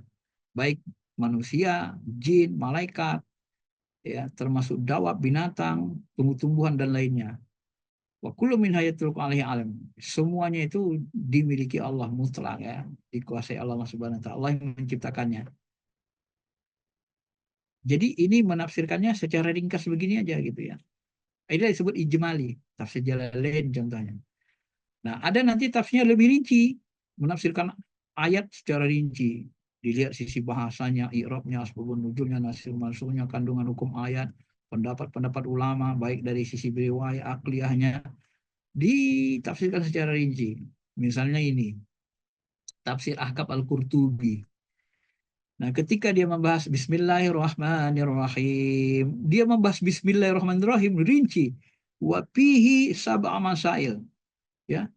Jadi surah Al-Fatihah itu dibahasnya rinci. Dia ada 7 masalah. Coba. Jadi ketika dia menafsirkan Bismillahirrahmanirrahim itu, dia bilang sudah ada 7 masalah. Kalau ini kan enggak. Ketika dia baca Bismillah Al-Fatihah tadi, alhamdulillah ini aja ringkas dia. Nah, tapi kalau Qurtubi enggak, ada 7 masalah. Pertama, dari Tirmidzi dikatakan Nabi SAW bersabda, Ma anzalallahu fit Taurat wala fi Injil mislu umul Quran. Tidak diturunkan Allah di Taurat, di Injil yang serupa dengan Fatihah umul Quran. Dia disebut Sabul Masani. Ya. Dia maksumatun baini wa baina abdi. Dia terdiri dari 2 bagian, atau bagianku, 1 bagian hambaku. Ya. Ini dijelaskannya keutamaannya di sini kan. Nah, ini dicantumkannya banyak riwayat ini, macam-macam. Karena Rasulullah SAW nadi Ubay bin Ka'ab salli pada hadis. Nabi SAW memanggil Ubay bin Ka'ab, kemudian beliau sholat dan membaca Fatihah. Dari Ibnu Abil Bar, ini dijelaskannya terus hadisnya banyak ini kan. Nah, masalah kedua dijelaskannya lagi, perbedaan ulama dalam tafdil ba'da suwar wal ayah ala ba'di. Jadi perbedaan ulama dalam keutamaan Al-Fatihah, termasuk Bismillah ini kan. Ba'da asma'illahi ta'ala husna ala ba'di qala qaum la fadli ba'din ala ba'din di annal kalamullah dan seterusnya kan. Nah, ini tidak dikatakan asma Allah Ta'ala, asmaul husna tadi Bismillahirrahmanirrahim, asmaul husna itu ya tidak ada keutamaan yang satu dari yang lainnya karena semuanya kalam Allah. Ya. Nah, ini terus zalikal hadisabul Hasan Asy'ari wal Qari Abu Bakar, ini penjelasannya panjang. Ini baru kedua. Nanti ketiga dijelaskannya lagi sampai 7 makalah dijelaskannya, rinci. Inilah yang disebut dengan istilah tahlil. Tahlil itu rinci. Sebenarnya artinya membuka. Tahlil itu membuka. Tahlili membuka makna Quran secara rinci. Kalau ijmali ya global, secara global. Kalau tahlili rinci ya. Kemudian ada tafsir muqaran. Muqaran perbandingan. Ya, pemahaman para ulama tafsir dibandingkan satu dengan satu lainnya. Maka nanti Bapak Ibu seperti yang tadi Bismillah itu kan. Ini kita ambil tafsir muqaran pada tafsir As-Subuni, tafsir basmalah. Menurut Qurtubi, berkata Qurtubi, taktubu bismillah bi ghairi alfin istighna. Ya, bismillah itu tanpa alif, ya. Alfun bi ghairi alif istighnaan anhu bi ba'i. Ya, digunakan untuk memuji Allah, ya, menyebutkan Allah Subhanahu wa taala dengan huruf ba. Tadi kita jelaskan makna ba itu kan. Kemudian Allah itu ismuz zat, qaddas. Ini disebutnya tadi pendapat Qurtubi dibandingkannya pendapat Ibnu Katsir.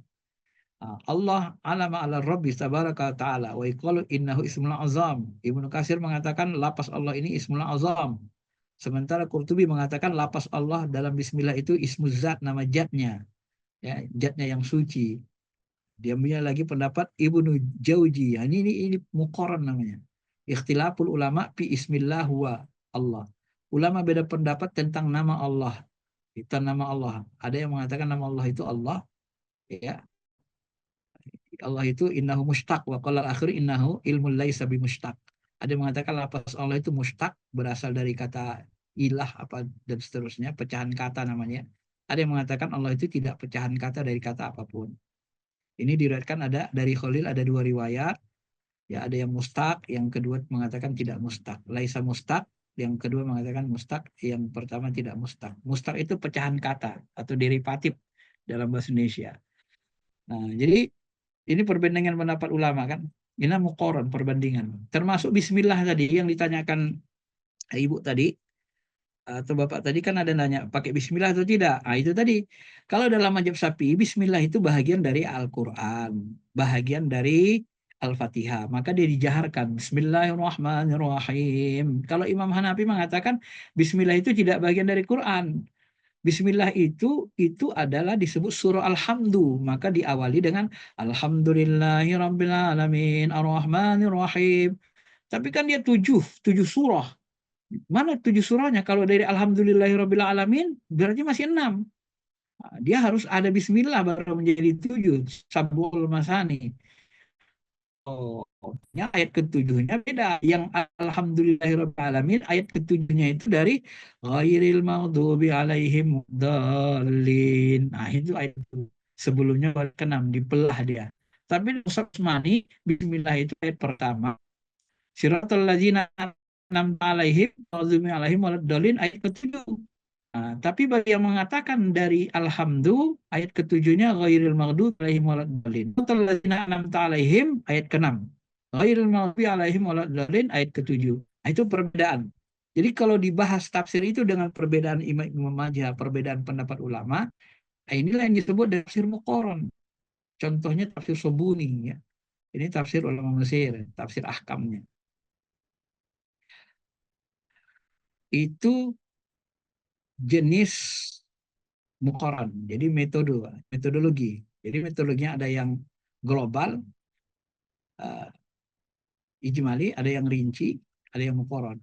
Ini tafsir klasik. Ya. Pertama kita belajar tafsir begini. Di abad 19 muncul tafsir modern kontemporer, metodologi kontemporer, manhaj kontemporer. Yang digunakan para ulama muncul namanya tafsir maudhu'i tematik, musjul, tafsir kontekstual. Ini Fadlur Rahman, Muhammad Abdu, integrasi hermeneutik ini yang terakhir. Ini sebahagian disalahgunakan orang liberal, makanya ini kadang-kadang tidak kita sampaikan karena takut salah paham. Tafsir maudhu'i tematik ini, kalau Bapak Ibu dulu masih ingat, itu booming buku Quraisyab namanya Membumikan Al-Quran. Itulah model contoh tafsir tematik. Dia bicara satu tema, lalu dibahasnya gitu kan. Jadi tafsir maudhu'i itu dilakukan dengan cara memilih menetapkan masalah Quran. Tema apa yang mau dikaji dalam Quran. Baru dikumpul ayat-ayat yang berkaitan dengan tema itu. Kita mau misalnya bahas tentang pakaian dalam Quran.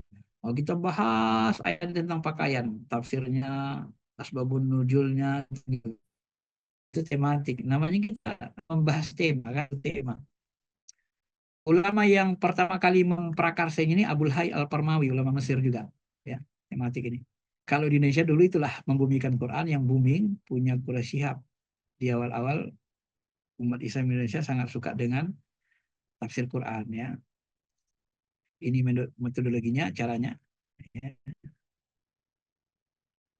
Menyusun tema bahasan, nanti dipelajari ayat tersebut secara tematik, menyeluruh, nanti dilihat ayat-ayat yang pengertiannya serupa, mirip, ada yang maknanya umum, ada yang khusus, mutlak, muqayyad, yang dihubungkan.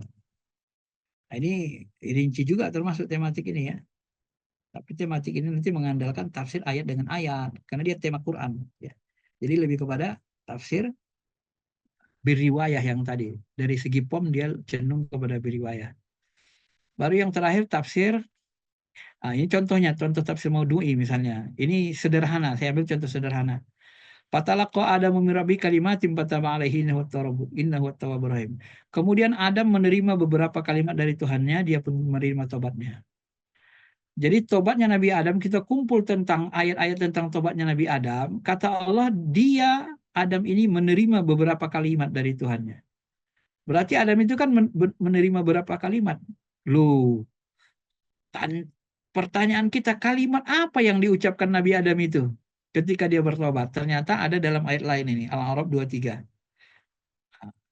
Adam dan Hawa mengatakan, Rabbana jolamna ampusana wa illam taghfir lana wa tarhamna lanakunanna minal khasirin. Inilah kalimat atau doa yang diungkapkan Nabi Adam. Dicantumkan di ayat lain gitu, ya. Kalau dalam ayat ini enggak diceritakan saja dia dapat kalimat. Nah, jadi kalau kita kumpul cerita Nabi Adam, ketemulah kita ini. Ini namanya tafsir tematik. Temanya apa? Ya, temanya tentang kalimat taubat Nabi Adam.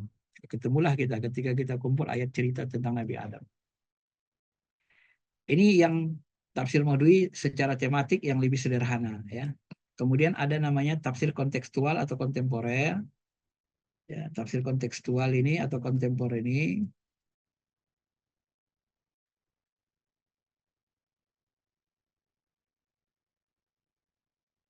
dilakukan oleh Fazlur Rahman, banyak, ya. Kalau yang kontemporer ini berawal dari abad 19 ini. Muhammad Abdul Rashid Ridho, Fazlur Rahman, Hasan Hanafi, Nasyir Abu Jaid, ini yang dikenal sebagai yang liberal, ya. Ini di abad ke-19 ulama cenderung untuk melihat konteks hari ini. Sehingga nanti ayat Al-Quran dalam konteks masa lalu dibawa ke konteks masa ini lalu ditafsirkan. Contohnya ini tadi sudah kita sebut, contohnya ini yang wa'idul lahum mastata'tum min quwwah tadi. Itu paling enak diterima, ya. Kalau tafsir Fazlur Rahman ada juga kontekstual.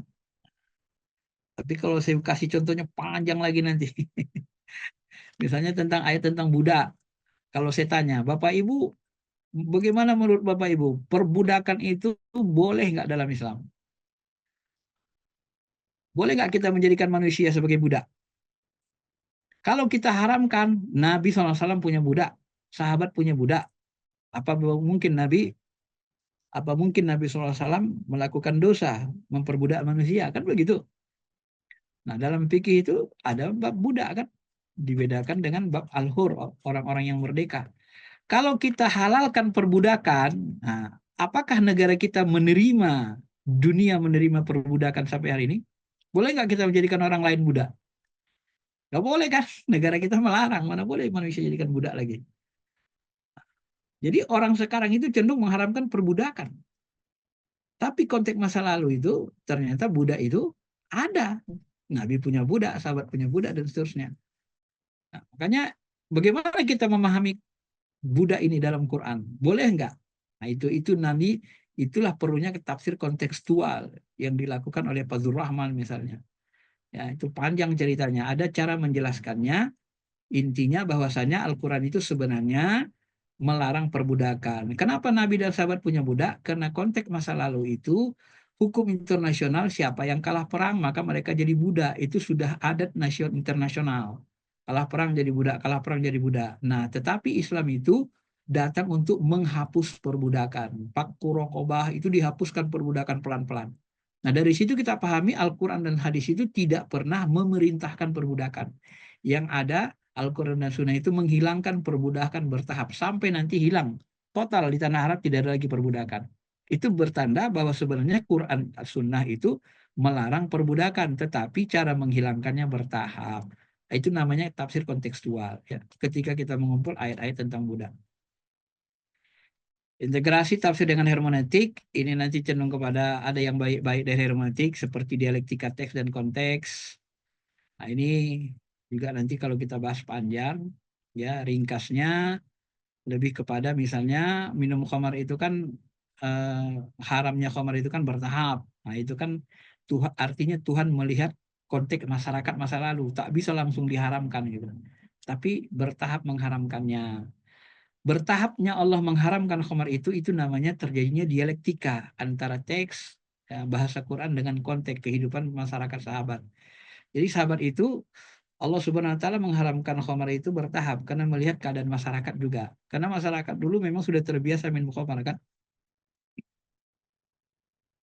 Sehingga nanti pengharamannya itu tidak serta-merta tetapi melihat konteksnya bertahap.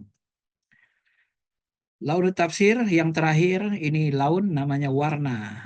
Ya, tadi ada pom bentuk tafsir, ada manhaj metodologi, yang terakhir ada laun, pendekatan tafsir.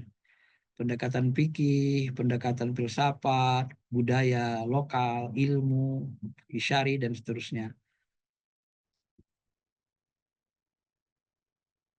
Ini saya buat contohnya pendekatan ini ya. Misalnya gini, dulu Al-Maidah 51 ini kan ribut ini kan, masa-masa Ahok dulu kan.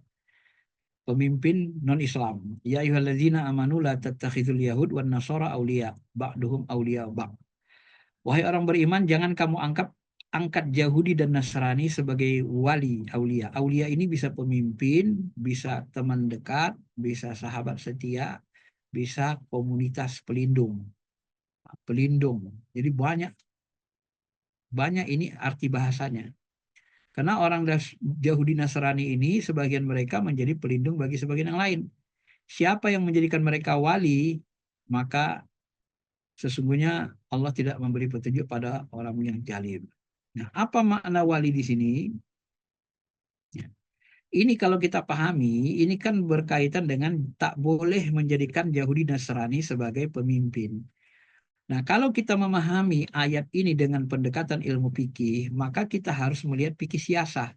Benar nggak orang Yahudi Nasrani itu tidak boleh jadi pemimpin? Kan gitu.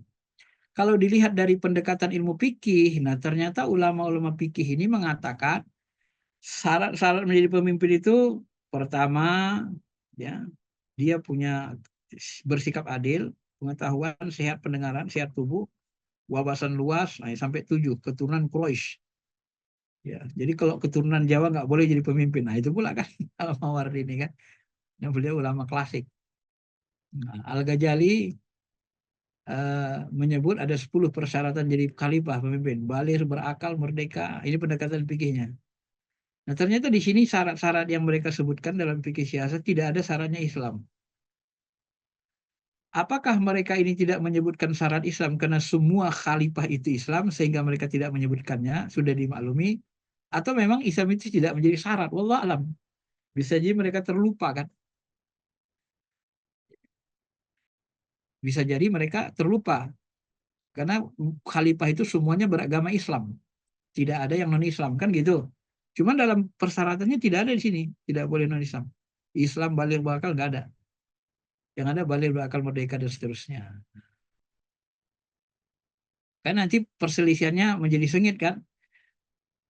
Saya menulis buku, di dalam buku tafsir Quran itu, ya saya tulis buku tafsir ini, tafsir dengan menggunakan ulumul Quran contohnya, supaya mahasiswa, kalau jemaah ya jemaah bisa paham cara menafsir. Jadi saya kompilasi gitu, bagaimana cara menafsirkan Quran. Dengan segala ilmu yang ada dalam ya dalam Al-Quran dengan ulumul Quran, pendekatan ulumul Quran. Ini saya buat contohnya tafsirnya ya.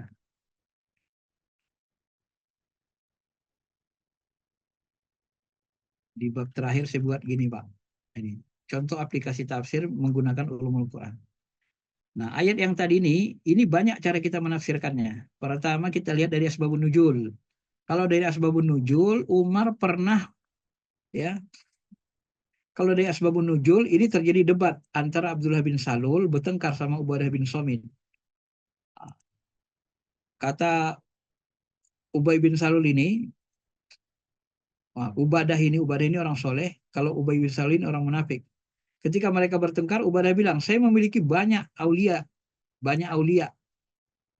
teman sekutu pelindung Yahudi, jumlah mereka banyak dan pengaruhnya besar. Tapi saya melepaskan diri dari mereka. Saya nggak mau ikut mereka. Saya ikut Allah dan Rasulnya aja. Kata Ubadah bin Samit. Lalu Abdullah bin Ubay bin Salul, ini orang munafik, bilang, lain lagi, saya lebih memilih berlindung kepada Yahudi Nasrani karena saya takut ditimpa musibah. Menganggap Yahudi Nasrani lebih kuat, kan takut ditimpa musibah. Untuk menghindarinya, saya harus bergabung dengan mereka. Nabi berkata, wahai Abul Hubab, keinginanmu tetap dalam perlindungan Yahudi adalah pilihanmu. Tidak bagi Ubadah bin Somit. Ya, ia menjawab, baik, saya menerimanya. Nah, di sini turunlah ayat itu. Jadi lebih cenderung di sini adalah teman atau komunitas pelindung ya. Berteman setia atau berlindung dengan komunitas orang-orang Yahudi Nasrani. Kalau dari asbabun nuzul. Jadi makna dari aulia itu komunitas pelindung atau teman-teman dekat kan. Nah, kalau kita ambil tafsir riwayah, Umar bin Khattab pernah memerintahkan Abu Musa al-Asy'ari, ini gubernur, salah satu gubernur ya di Syam, Syria. Dia punya sekretaris. Sekretaris ini beragama Nasrani ya. Abu Musa ini punya sekretaris. Lalu Umar radhiyallahu anhu heran ya. Kenapa dia heran? Dia bilang gini, orang ini pandai kali ya menulis. Semua laporannya cantik sekali. Bisa nggak dia datang ke masjid kami? Ya. Membantu membuat catatan-catatan masjid gitu kan. Kata Abu Musa Asy'ari, nggak bisa ya Umar. Kaget Umar, kok nggak bisa? Kenapa? Apakah dia junub nggak bisa masuk masjid? Kata Abu Musa, tidak, dia orang Nasrani. Lalu Umar membentak Abu Musa Asy'ari, dipukulnya paha Abu Musa Asy'ari, dikatakan pecat dia. Padahal dia sekretaris. Kalau dalam pemerintahan dia seperti sekda kan. Sekda, gubernur ada sekdanya kan, sekretaris daerah. Nah, itu disuruh pecat karena beragama Nasrani. Berarti menjadi sekda saja nggak boleh, apalagi di pemimpin gitu kan. Ini kalau kita lihat pemahaman sahabat Umar bin Khattab. Jadi ayat itu bisa ditafsirkan dengan asbabun nuzul, dengan tafsir sahabat. Bisa dilihat nanti tafsir kata bahasa. Kalau dari sisi bahasa, aulia itu banyak sekali. Ya, banyak sekali artinya. Nah, bisa artinya pelindung, penanggung jawab seperti ayah ibu, bisa wali murid gitu kan. Bisa kekasih Allah, wali Allah, bisa teman sekutu atau teman dekat. Bisa juga pemimpin, wali artinya pemimpin. Nah, dari pendekatan bahasa banyak sekali. Kalau dilihat munasabah Quran, munasabah itu ilmu munasabah. Ini yang disebut ulumul Quran. Bagaimana memahami Al-Quran, menafsirkan Quran dengan munasabah? Makanya saya munculkan ini satu ayat sebelumnya dan satu ayat sesudahnya. Ini untuk melihat munasabah. Kalau kita lihat di sini, apa hukmul jahiliyah tiyabun? Apakah kamu menginginkan hukum jahiliyah diterapkan? Siapa yang lebih baik hukumnya bagi orang yang yakin? Jadi ayat sebelumnya ini Allah ingin menerapkan, orang beriman menerapkan hukum-hukumnya. Nah, jadi ayat sesudahnya bercerita tentang jangan jadikan Yahudi dan Nasrani aulia. Kalau kita bertanya ketika Allah mau menerapkan hukumnya, yang membuat hukum siapa? Teman setia atau pemerintah atau pemimpin? Ya, ternyata aulia di sini lebih cenderung diartikan pemimpin dari munasabah. Kenapa? Karena yang membuat hukum, menegakkan hukum pemimpin. Ayat sebelumnya ini cerita Allah ingin kita menerapkan hukumnya. Maka disuruhlah kita tidak boleh memilih pemimpin yang menerapkan hukum dari Nasrani.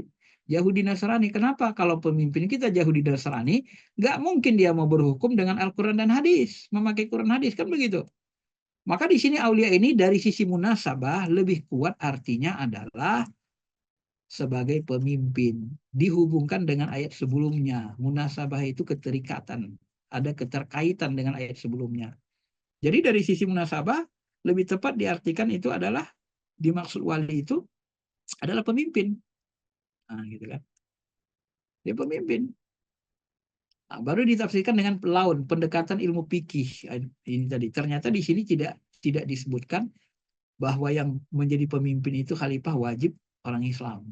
Ternyata nggak ada. Maka disebut tadi apakah mereka lupa atau memang memang tidak diwajibkan dia seorang muslim, boleh non Islam. Nah, itu kan jadi masalah kan. Kalau dilihat dari fikih siasah, Imam Mawardi memberikan syarat 7, Ghazali 10, Ibnu Khaldun 5. Ya. Ini kalau dilihat dari sisi ilmu fikih laununnya. Ini cara-cara menafsirkan Quran. Jadi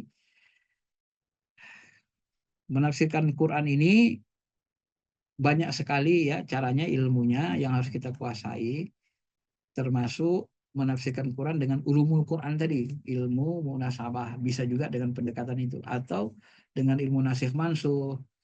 Yang terakhir, Imam Ali pernah satu waktu jalan-jalan, tiba-tiba dilihatnya sahabat itu menjelaskan Quran. Lalu dia tanya, sahabat, apakah engkau sudah paham ilmu nasikh mansukh?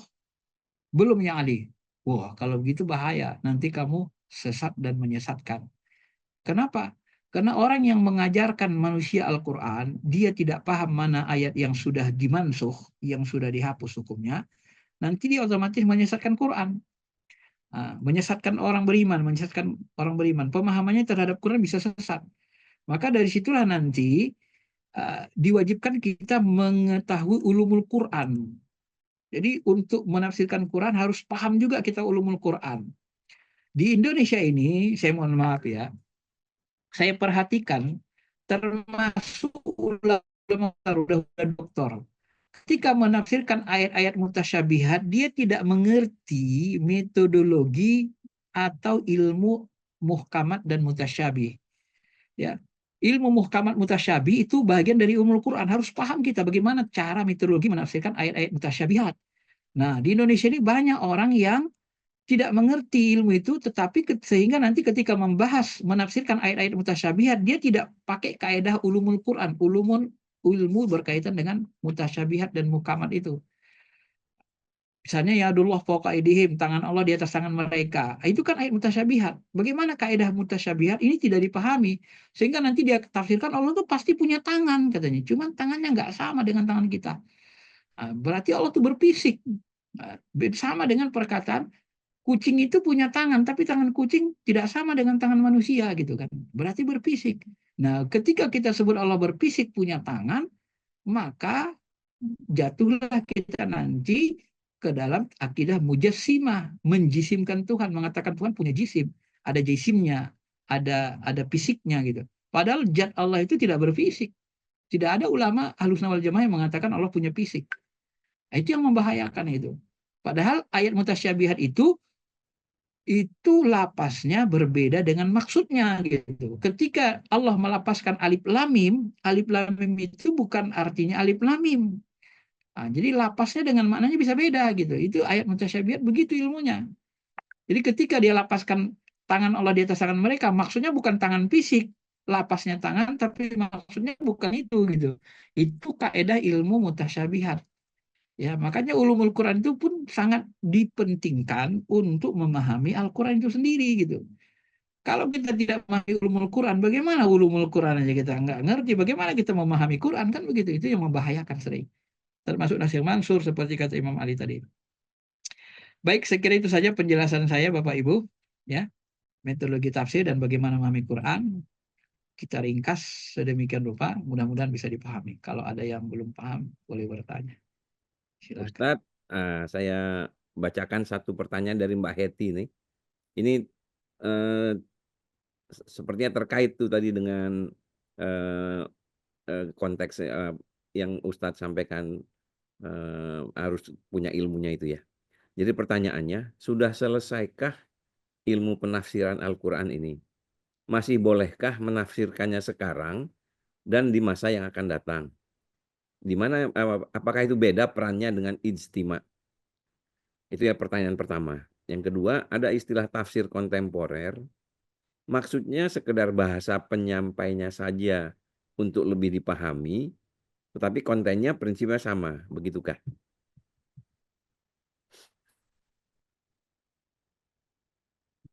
Iya, jadi Bapak Ibu,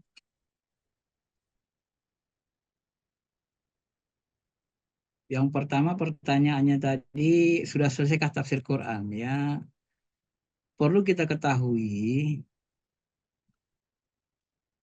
bahwa kalau kita tanya sudah selesaikah Al-Quran ditafsirkan? Kalau saya tanya, apakah ilmu Allah sudah semuanya diajarkan kepada manusia? Maka tentu kita akan menjawab belum. Kenapa? Ilmu Allah itu tidak ada habisnya. Al-Quran sendiri mengatakan, laukanal bahru midadan li kalimati lanafidal bahr qabla an pada kalimat rabbi walau bimislihi madada, kan begitu. Sekiranya 7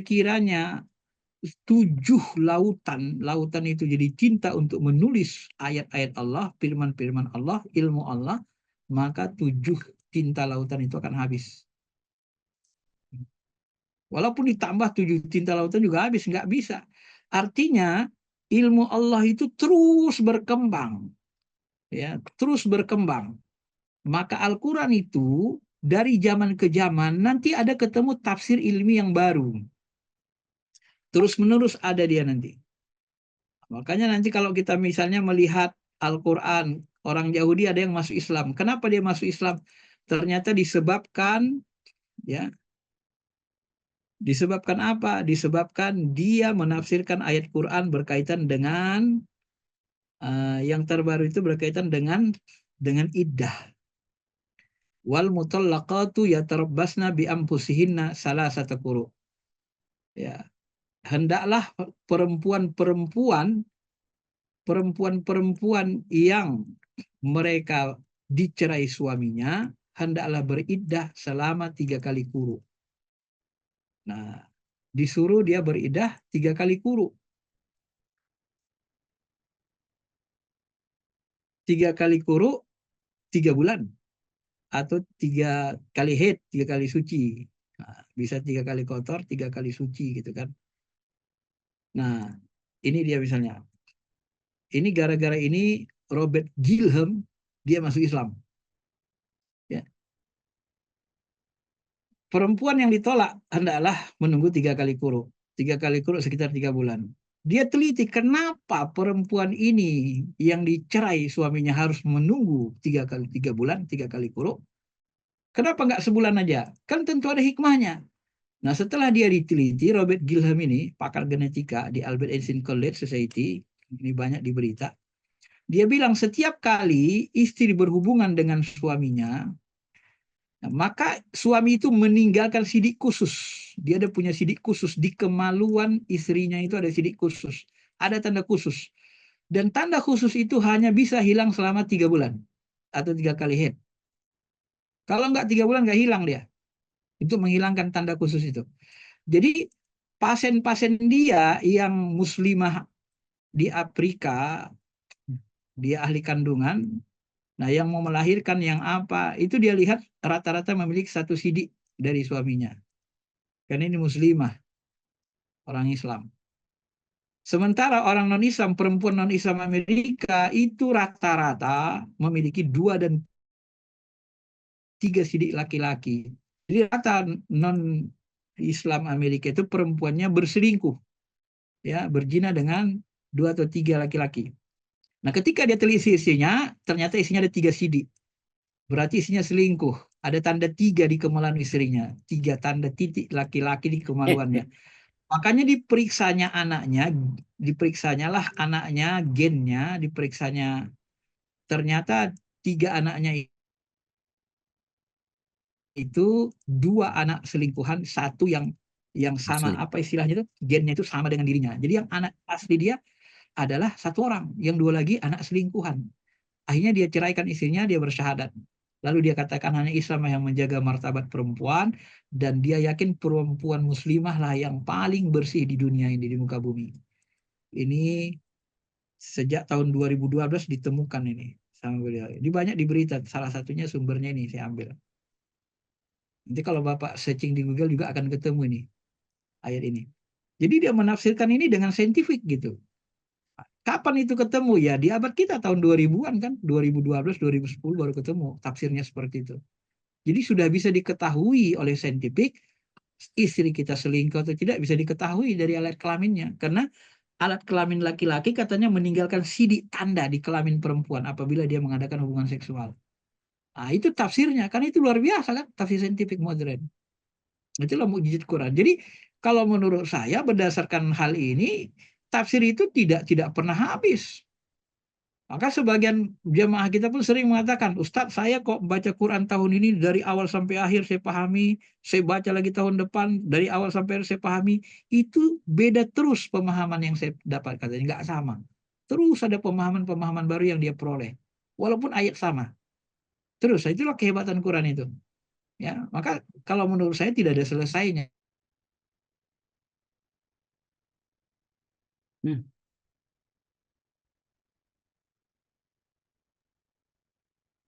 Ustadz hilang ya?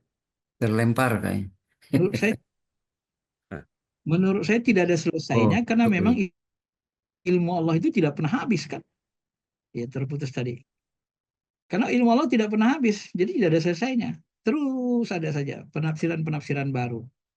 Nah, itu yang saya pahami dan itu bergerak terus. Maka di abad 11 19 banyak ulama kontemporer menafsirkan terus, tambah-tambah dan seterusnya gitu.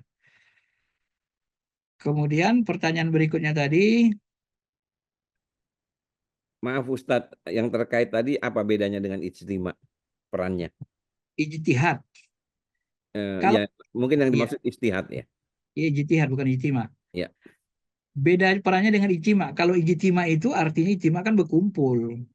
Ijtima itu berkumpul, ijtima ulama yang ada lagi ijma. Beda ijma. Kalau ijma kesepakatan ulama, kalau ijtima perkumpulan ulama, ulama kumpul ijtima menetapkan sesuatu. Kalau ijma ulama kesepakatan. Kalau ijtihad itu ijtihad hasil pemikiran ulama yang baru-baru. Ijtihad itu biasanya digunakan untuk ilmu fikih. Ya. Ijtihad itu ilmu fikih. Nanti ketemu misalnya gini, kan banyak masalah kontemporer. Apa hukum membuat polisi tidur di komplek? Di komplek-komplek itu kan banyak polisi tidur. Zaman Nabi kan tak ada begitu. Polisi tidur ini kan mengganggu kendaraan sebenarnya kan, atau di jalan raya. Jadi kalau ada polisi tidur kita nggak bisa kencang, kita harus goyang, harus berhenti, harus pelan-pelan. Itu kan mengganggu seluruh kendaraan yang lewat. Nah, boleh nggak kita buat polisi tidur? Ini kan tidak ada masa Nabi, sahabat, tabiin, dan seterusnya. Termasuk hukum berhenti di lampu merah. Maka Pak, saya ingin katakan begini, berhati-hatilah memahami agama ini, berhati-hatinya begini. Di antara umat Islam ini yang baru belajar agama, banyak juga yang masih, misalnya gini, wa man lam yahkum bima anzalallah faulaika humul kafirun. Siapa yang tidak berhukum dengan hukum Allah maka dia kafir. Itu kan bahasa Quran. Sangkin dia lemahnya dalam memahami tafsir, metodologi tafsir nggak ngerti, nggak mendetail, kemudian pemahaman syariahnya pun tidak detail, tidak komplit, dia tidak luas, sehingga nanti dia katakan siapa yang berhukum tidak dengan hukum Allah kafir. Maka ada ulama besar itu, tapi dia jurusan umum. Dia bilang orang yang berhenti di lampu merah itu bukan hukum Allah. Maka orang yang berhenti di lampu merah maka dia kafir, itu hukum buatan manusia. Kan sudah dikatakan Tuhan, siapa yang berhukum tidak dengan hukum Allah, hukum buatan manusia, maka dia kafir. Itu bahaya sekali seperti itu. Ini akibat terlalu tekstual. Ya, padahal itu bisa dijtihadkan. Berhenti lampu merah itu untuk apa? Untuk mengatur supaya hidup kita teratur, bergilir jalannya. Nah, apa secara hukum? Apa hukum hidup teratur? Hukumnya kan bisa wajib, bisa sunnah muakkad. Ya kan? Sebab kalau kita tidak hidup teratur, tidak ada lampu merah, kan kita hidup setruk. Jalan itu kan jadi get stuck. nggak bisa kemana-mana kita. Nah, begitu kita gestra nggak bisa jalan, kan kita nyusahin orang ramai. Hukum menyusahkan orang ramai itu apa hukumnya dalam Islam? Ya dosa kan. Maka mematuhi lampu merah itu sebenarnya bisa wajib. Ya, kalau di jam 2 subuh, jam 3 nggak ada orang, ya bisa sunnah saja kan, karena nggak ada yang nggak ada yang disusahkan. Bisa begitu dia fikihnya gitu. Nah, itu yang disebut dengan ijtihad. Jadi apa yang diciptakan perbuatan-perbuatan baru yang hadir sekarang yang ada, yang belum ada masa Nabi, sahabat itu banyak sekali. Termasuk nanti kalau makan itu makan ala Perancis. Mana ada masa Nabi itu? Kita nanti ngundang orang ala Perancis di hotel lagi kan gitu kan? Menikahkan anak kita makannya ala Perancis. Di mana pula ala Perancis itu? Siapa mengajarkannya? Apakah itu dosa? Kan gitu kan? Ya tak ada masalah. Yang penting makannya jangan berdiri sopan. Ala Perancis itu nggak ada masalah itu. Karena bagus itu makan itu kan muamalah biasa-biasa saja. Yang penting makanannya jangan haram. Kemudian makannya jangan berdiri. Berdiri kan tidak sopan. Tak baik juga kesehatannya. Duduk. Kalau mau ngambilnya ala Perancis silakan bagus-bagus aja nggak ada masalah. Itu mubah. Nah, itu kalau yang seperti itu namanya ijtihad. Biasanya digunakan dalam ilmu fikih. Ya. Tapi kalau dalam ilmu Al-Quran namanya tafsir. Itulah yang disebut tafsir kontemporer. Tafsir kontemporer itu boleh. Yang penting tidak bertentangan dengan Al-Quran dan hadis. Ijma ulama, kesepakatan ulama. Tidak berlawanan dia. Jadi semua yang berbeda, maka saya sebut. Tidak semua yang berbeda itu bertentangan. Nah, di antara umat kita ini asal berbeda sama Nabi, dianggapnya bertentangan. Salah. Banyak yang berbeda tapi tak bertentangan gitu. Maka kalau Wah itu kan Ustadz Haji Hidayat kan pernah ngomong. Dia bilang dalam YouTube itu saya dengar, kalau semua yang berbeda dengan Nabi kita anggap bidah sesat, wah berarti semua yang di diri kita ini bidah katanya. Iya beda kan, peci saya warna hitam, ini kan beda sama peci Nabi. Pakai kacamata, Nabi tak pakai kacamata. Jenggotnya juga tipis kecil, Nabi jenggotnya lebih tebal. Ada pula asalnya warna hijau, mana ada sal begini kan? Bajunya batik, mana pula Nabi pakai batik. Kalau berbeda itu dianggap sesat, itu bahaya pemikiran seperti itu. Maka dia jadi bid'ah semua kan sesat. Jadi tidak semua yang berbeda itu bertentangan.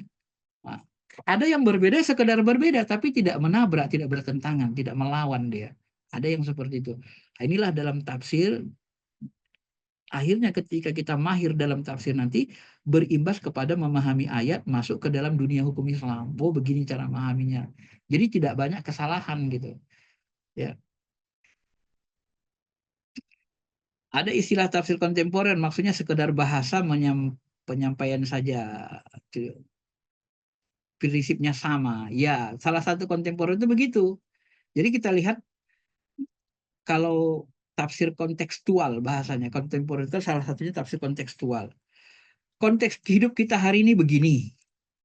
Di masa Nabi konteks hidupnya perang, itu pakai kuda, pakai panah. Masa kita konteks perang itu pakai nuklir, pakai rudal, kan beda konteksnya. Maka ketika kita menafsirkan Al-Quran yang tadi itu, wa'idullahu mastata'tum min quwwah, kita tafsirkan dalam konteks kita gitu. Nah, boleh. Berarti kekuatan itu tidak panah. Tapi itu Nabi yang membilang kekuatan panah. Berarti kalau tidak panah, berarti Anda mengingkari Nabi. Wah, itu kan susah kita kan. Masa kalau kita dianggap mengingkari Al-Quran dan Sunnah kalau mengatakan kekuatan itu bukan panah, bukan kuda. Oh, ini firman Tuhan, ini bahasa Tuhan, bukan bahasa manusia katanya pula kan. Ya sudahlah kalau tidak bisa menerima tafsir kontekstual silahkan saja. TNI Polri kita lengkapi dengan kuda sama panah. Nanti kalau perang ya rasakan aja. Kan gitu kan. Makanya akal itu pun Al-Quran Sunnah tidak bertentangan dengan akal gitu ya. Kadang kita yang menabrakkannya atau kadang kita belum mampu memahaminya. Begitu saja sebenarnya. Ya. Jadi tafsir kontekstual itu kita lihat konteksnya. Oh, masa Nabi yang paling kuat ini dalam perang. Masa sekarang ini. Ya sudah tafsirkan seperti itu. Itu salah satu tafsir kontekstual. Jadi memang kalau di sini disebut prinsipnya sama itu kan. Prinsipnya yang sama walaupun benarnya beda. Sama-sama dia paling kuat dalam perang gitu kan. Baik, saya kira itu saja penjelasan saya, Pak. Baik, alhamdulillah, mudah-mudahan cukup menjawab Mbak Heti ya. waktu kita, Mbak Nungki, sampai pukul 3 kah? Iya, ada 9 menit lagi. 9 menit lagi ya. Barangkali saya minta pandangan teman-teman, apa masih ada pertanyaan lagi kalau Ustadz berkenan, atau kita cukupkan, cukup komprehensif apa yang disampaikan Ustadz, mudah-mudahan. Assalamualaikum Mas Oh, Awang. ya Mbak Ingin Ani, bertanya, silakan. tapi pertanyaannya berhubungan atau tidak saya juga kurang tahu, tapi ingin bertanya dengan Ustadz Pak Profesor Faisal ini. Begini Ustadz, kan Quran kita itu mushaf itu apa namanya disusun seperti sekarang ini ya, dari Al-Fatihah sampai Anas gitu. Tapi sebetulnya kan surat itu diturunkan sesuai urutan kepada Nabi Muhammad, itu kan pertamanya surat Al-Alaq. Nah, itu perbedaan seperti itu tuh karena apa ya Ustaz? Maksudnya ada ilmu tafsir ini atau gimana gitu? Maksudnya ada hubungannya Oh nggak iya, dengan pertama kali? iya, Itu Ustaz. Itu satu pertanyaan. Yang keduanya yang saya iya, masih ingin ya. tahu itu ini Ustaz, bedanya tilawah dengan tadabur. Tafsir ini masuk ke ilmu tadabur gitu ya Ustaz. Kalau tilawah nggak ada hubungannya dengan tafsir atau gimana? Itu aja 2 pertanyaannya Ustaz. Terima kasih Mas Awang. Iya. Kalau tilawah itu berasal dari kata tala. Tala itu melantunkan, melapaskan. Tilawah ilmu cara melantunkan, membaca Quran. Jadi tilawah itu cabang ilmunya ada ilmu tajwid, cara baca Quran gimana supaya lantunannya benar. Kemudian ada namanya rina. Rina itu kan lagu Quran, bayati, sika. Nah, itu termasuk bagian dari ilmu tilawah. Namanya kan ulumul Quran juga dia. Namanya tilawah, ilmu tilawah. Kemudian tadabur, tadabur itu berasal dari kata dabbaro, yudabbiru. Dalam Quran itu tadbiro, tadbiro itu mengambil pemahaman, iktibar gitu kan, memahami. Jadi tadabur itu ilmu memahami Al-Quran. Jadi tadabur itu memahami dengan hati, dengan akal. Tafsir ini bagian dari ilmu tadabur. Maka kadang-kadang paling sering disebut tafsir, cuma kadang-kadang dalam kajian disebut tadabur surah ini, ayat ini. Gitu. Sebenarnya tadabur itu memahami, mentadaburi, memahami. Ya, gitu ya. Dia bagian dari menafsirkan, kemudian mengambil hikmahnya, dan seterusnya. Kemudian berkaitan dengan Al-Quran, Al-Quran itu kenapa dia tidak disusun sesuai dengan turunnya kan? Ayat yang pertama turun kan Iqra bismillahirrahmanirrahim khalaq. Kok malah Al-Fatihah yang duluan? Kok malah Al-Baqarah Iqra-nya di ujung kan gitu di juz 30. Kok nggak berurutan? Nah, ini dibahas di dalam ilmu sejarah turunnya Al-Quran ya. Nah, dalam sejarah turunnya Al-Quran disebut susunan Al-Quran ini adalah susunan tawakuf tauqifi namanya. Tawakuf tauqifi itu adalah susunan yang ditentukan Allah dan Rasulnya. Dari mana tahu begitu susunannya? Itu diketahui dari Jibril. Jadi sebulan puasa Ramadan terakhir menjelang Nabi wafat, Jibril itu datang kepada Nabi menyuruh membaca Al-Quran 2 kali khatam. Itu yang terakhir. Nah, 2 kali khatam itu dipahami ulama bahwa Nabi membaca dari Al-Fatihah, Al-Baqarah, An-Nisa. Ya, makanya Nabi kalau sholat itu kan, sholat tahajud itu kan ada dalam riwayat sahih, Nabi tahajud itu membaca apa yang dibacanya ayat, habis Fatihah dibacanya Al-Baqarah, selesai Baqarah nanti dibacanya surah Al-Imran, habis Al-Imran An-Nisa, habis An-Nisa Al-Maidah. Nah, itu kan sudah ketahuan bahwa begitu susunannya gitu kan. Nah, gitu. Jadi itu susunannya dari Jibril, namanya tauqifi, sudah disuruh susun begitu. Jadi Al-Quran itu disusun dalam Mushaf Utsmani tidak berdasarkan turunnya ayat, waktu turunnya, tapi berdasarkan susunan memaknainya, supaya mudah memaknainya, itulah yang disebut dengan tauqifi. Jadi ulama tidak mau merubah susunan itu, karena memang itu sudah dari Nabi SAW yang diajarkan Jibril seperti itu, gitu ya. Gitu Bu ya, kalau dalam sejarah di situ disebut seperti itu. Itu nanti dibuktikan oleh MMA Jami, termasuk yang menangkis kritikan-kritikan dari orientalis-orientalis yang ingin mematahkan Al-Quran, tetapi dikonter oleh Imam Al-Jami dalam bukunya yang tebal, History of Quran. Nah, itu bagus sekali. Di sana juga dijelaskan demikian gitu ya. Baik, sekira itu aja penjelasannya, jawabannya. Mudah-mudahan bisa dipahami. Terima kasih Ustadz. Iya Bu, sama-sama. Alhamdulillah, teman-teman yang saya hormati, Ustadz juga, waktu Ada kita, satu lagi? Ada oh 3 masih menit ada satu lagi? lagi kah? Barangkali Ustadz masih Atau berkenan, silakan. Boleh kalau saya tanya? Wah, Pak Mas Mas Catur. Catur. Ya, terima kasih Prof. Ini tadi terkait dengan pertanyaan Mas Urip soal kunut ya. Di masjid ada yang kunut, ada yang enggak. Kemudian di kompleks kami pakai kunut. Kemudian ada sahabat yang saya tahu dua-duanya kental Muhammadiyahnya. Satu mengangkat tangan, yang satu tidak. Kira-kira mana yang lebih dianjurkan? kalau kita berdoa itu dianjurkan angkat tangan, ya. Rata-rata ulama itu rata-rata dalam riwayat kalau doa itu angkat tangan. Jadi karena doa itu, kunut itu doa, ya tentu saja dianjurkan angkat tangan. Karena mungkin yang satu bahwa dia tidak terbiasa dengan kunut, jadi Kalau dia tidak angkat tangan, berarti sebenarnya dia tidak orang yang mengikuti kunut, maka dia nggak angkat tangan. nah itu kira-kira Dibiarkannya saja imam dan lebih jemaah lain pada kunut. lebih dianjurkan yang mana? Yang mengikuti imam atau yang tidak?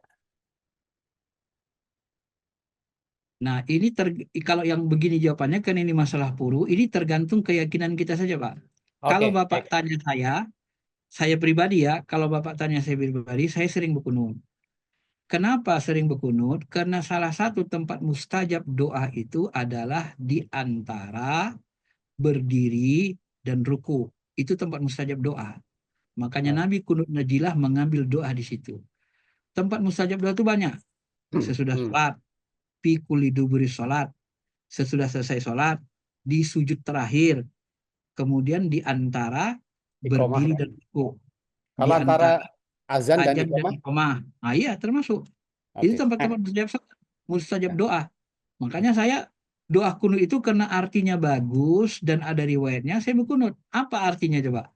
Allah mahdini piman hadai, tunjuki aku ya Allah sebagaimana orang-orang yang kau tunjuki. Kan bagus itu permintaannya. Wa'apini piman apait, berikan aku kesehatan. Apin itu sehat zahir batin. Apiah namanya kan. Sehat akal kita, sehat jasmani kita. Ya, Ya. bisa juga berkecukupan, sehat juga namanya kan. Kalau kita terlalu berkekurangan, kacau pikiran kita nggak sehat nanti. Iya. Karena terlalu berkekurangan. Afini piman apait, berikan aku kesehatan sebagaimana orang-orang kau berikan kesehatan. Sampai nanti di situ disebut palingkan aku piman tawallai, palingkan aku dari keburukan sebagaimana orang-orang yang kau palingkan dari keburukan. Nabi Yusuf itu dipalingkan Allah dari keburukan. Dan kita minta dipalingkan dari keburukan seperti Nabi Yusuf. Dan isinya semuanya kalau kita hayati, kita tadabburi itu baik semua. Dan itu kita lakukan berkali-kali di waktu apa tadi? Di doa kunut subuh, di waktu mustajab, dan insya Allah terkabul kan. Dan Amin. kita menambah itu karena ada petunjuk dari Nabi. Jadi kita tidak termasuk orang-orang yang merubah-rubah. Dan itu sifatnya pun sunnah. Ya. Ya. Ya, Baik, begitu. ini ada tambahan lagi Ustadz, tadi terkait dengan salah satu waktu yang mustajab untuk berdoa adalah antara azan dan iqomah. Di Iya. beberapa masjid itu biasanya dilantunkan sholawat Nabi dengan keras ya, sehingga kita ini yang berdoa jadi terganggu gitu. Terganggu. Terus yang kedua juga gini, setelah sholat wajib itu kan mungkin beberapa dari kita terbiasa dengan zikir ya, yang subhanallah, alhamdulillah, dan Allah Akbar. Tapi kemudian imam langsung memimpin doa. Kita harus bagaimana Ustadz? Kita tetap melakukan zikir tersebut atau kita mengikuti imam berdoa bersama? Tadi jadi dua, yang satu Ya, sebelum iqomah, ya. satu setelah sholat wajib tadi. Terima kasih. Kalau kita lihat dari tata cara ibadah, itu lebih utama kita tetap ikut imam berdoa. Nah, setelah berdoa baru kita zikir. Subhanallah 33 kali, alhamdulillah 33 kali. Ya. Gitu. Jadi keutamanya tidak hilang gitu kan. Karena itu siapa yang mau rutinkan maka ghufira lahu, maka dihapuskan seluruh dosanya walau kana fi zabadil bahar, walaupun dosanya sebanyak buih di lautan. Itu yang merutinkan subhanallah 33 kali, alhamdulillah 33 kali, Allahu Akbar 33 kali. Itu fadilahnya, keutamaannya. Jadi setelah berdoa sudah, habis itu kita ya nggak usah berdiri, langsung zikir aja. Oke. Nah, gitu. Baik. Kita dapat, kenapa kita ikut imam? Biar dapat kita amalan jemaah. Amalan jemaah ini lebih besar pahalanya. Sholat jemaah lebih besar dari sholat sendiri. Doa bersama itu lebih besar pahalanya, lebih dikabulkan lah, karena namanya yang banyak yang meminta kan. Kalau meminta itu mirip-mirip kalau kita minta ke pemerintah demo rame-rame kan dikabulkan. Kalau sendirian kita demo kan kadang-kadang kurang didengar. Kalau dalam kehidupan hari-hari kan begitu kan. Di keluarga pun gitu. Kalau semua anak kita mintanya sama, kita kan terpaksa ngabulin. Cuma kalau satu orang kan masih mikir-mikir. Iya. Nah, itu keutamaannya ya, dari segi logika keutamaan doa jemaah itu seperti itu. Maka Nabi mengatakan mintalah doa kepada banyak orang, kau tidak tahu nanti dari mulut siapa doa itu dikabulkan. Jadi dari 1.000 orang nggak tahu kita yang mana yang dikabulkan, kita pun dapatan gitu. Itu Ya. salah satu hikmahnya gitu Pak ya. Nah, jadi kalau di sholat doa sebelum iqomah itu nanti kembali kepada kebiasaan saja, kepada adat setempat. Kita pun nggak bisa juga melarang orang itu nanti Pak. Kalau nanti dia pas habis ajan ada baca sholawat, udah kebiasaan mereka gitu, mengisi kekosongan katanya. Daripada kosong nggak ada amalan sholawat orang itu kan. Ya udahlah. Kira-kira lebih utama kita mengikuti sholat mereka atau kita berdiam diri berdoa, Ustaz? Lebih utama, kalau menurut saya lebih utama kita berdoa di situ, hajat Oke. kita, karena itu tempat makbul doa kan. Baik. Nah, dia beramal dengan sholawat ya silakan saja. Ya. Karena itu amalnya, itu kan tidak ada amalan jemaah di situ kan, dia sendiri yang buat sholawat kan. Kan nggak ada amalan jemaah di situ, dia bukan imam, nggak perlu diikuti kan. Ya. Dia kan amalnya amalan sendiri, infradi Muadzin istilahnya. Dia sholawat kan kemampuan sendiri. Nah, dia makanya kita doa saja, lebih utama doa Pak, karena itu waktu mustajab doa. Baik. Kecuali dia tadi imam, nah, kita dapat pahala berjemaah. Kalau ini kan dia bukan imam, dia doa Ya. sendiri aja kan, kebijakan dia sendiri aja, maunya diri sendiri. Baik, saya kira Terima itu kasih, aja Rob. Pak ya. Cukup jelas. Ya, Terima kasih. Iya. Baik, teman-teman saya yang saya hormati semua, Ustadz, Mbak Nungki, waktu kita sudah sampai di penghujung ya, jam Betul. 3:04. Barangkali kita cukupkan nih, biasa Bu Farid ini ada pertanyaan, tapi kali ini sudah disimpannya. Sudah cukup ya? Sudah cukup. Alhamdulillah. Alhamdulillah. Baik, mohon Ustadz Muhammad Faisal Hamdani untuk menutup majelis ini dengan doa untuk kebaikan kita bersama, Ustadz. Astaghfirullahaladzim, astaghfirullahaladzim. Alhamdulillahirabbil alamin, wassalatu wassalamu ala asyrafil anbiya'i wal mursalin wa ala alihi wa sahbihi ajma'in. Ya Allah ya Rahman ya Rahim, bersihkan qalbu kami, jadikan hati kami hati yang mendapat cahayamu, cahaya ilmu, cahaya iman, cahaya ihsan, cahaya kebaikan ya Allah. Ya Allah ya Rahman ya Rahim, ampuni dosa kami, dosa orang tua kami, anak istri, keluarga kami. Amin. Ampuni dosa para pemimpin bangsa kami. Pilihkan kami pemimpin-pemimpin yang soleh, pemimpin yang adil. Berikan kami hati yang khusyuk, keluarga, anak istri yang soleh dan solehah ya Allah. Jadikan kami orang yang soleh. Kuatkan iman kami, istiqomahkan kami dalam kebaikan. Berikan kami rezeki yang luas, yang berkah. Rezeki yang banyak, rezeki yang membuat kami semakin dekat, semakin cinta, semakin ingat kepadamu ya Allah. Bukan rezeki yang membuat kami semakin menjauh darimu ya Rahman. Rezeki yang berbentuk istirahat, jauhkanlah dari kami ya Rahman Rahimin. Terimalah segala amal ibadah kami, sempurnakan kekurangannya. Rabbana taqabbal minna innaka antas samiul alim. Wa tub alaina innaka antat tawwabur rahim. Rabbana atina fid dunya hasanah fil akhirati hasanah wa qina adzabannar. Wassallallahu ala khairi khalqihi nabiyina Muhammadin wa ala alihi.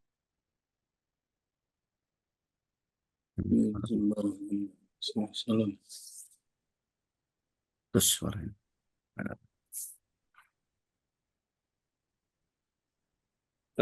Suaranya Ustadz hilang lagi ya, barangkali sudah Hilang. kita mainkan doanya.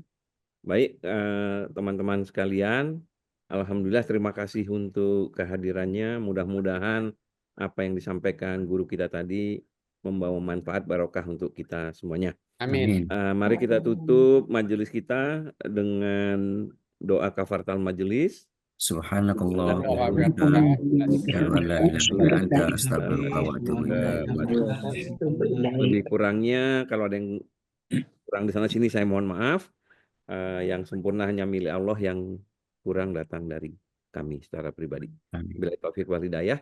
Assalamualaikum warahmatullahi wabarakatuh. Waalaikumsalam.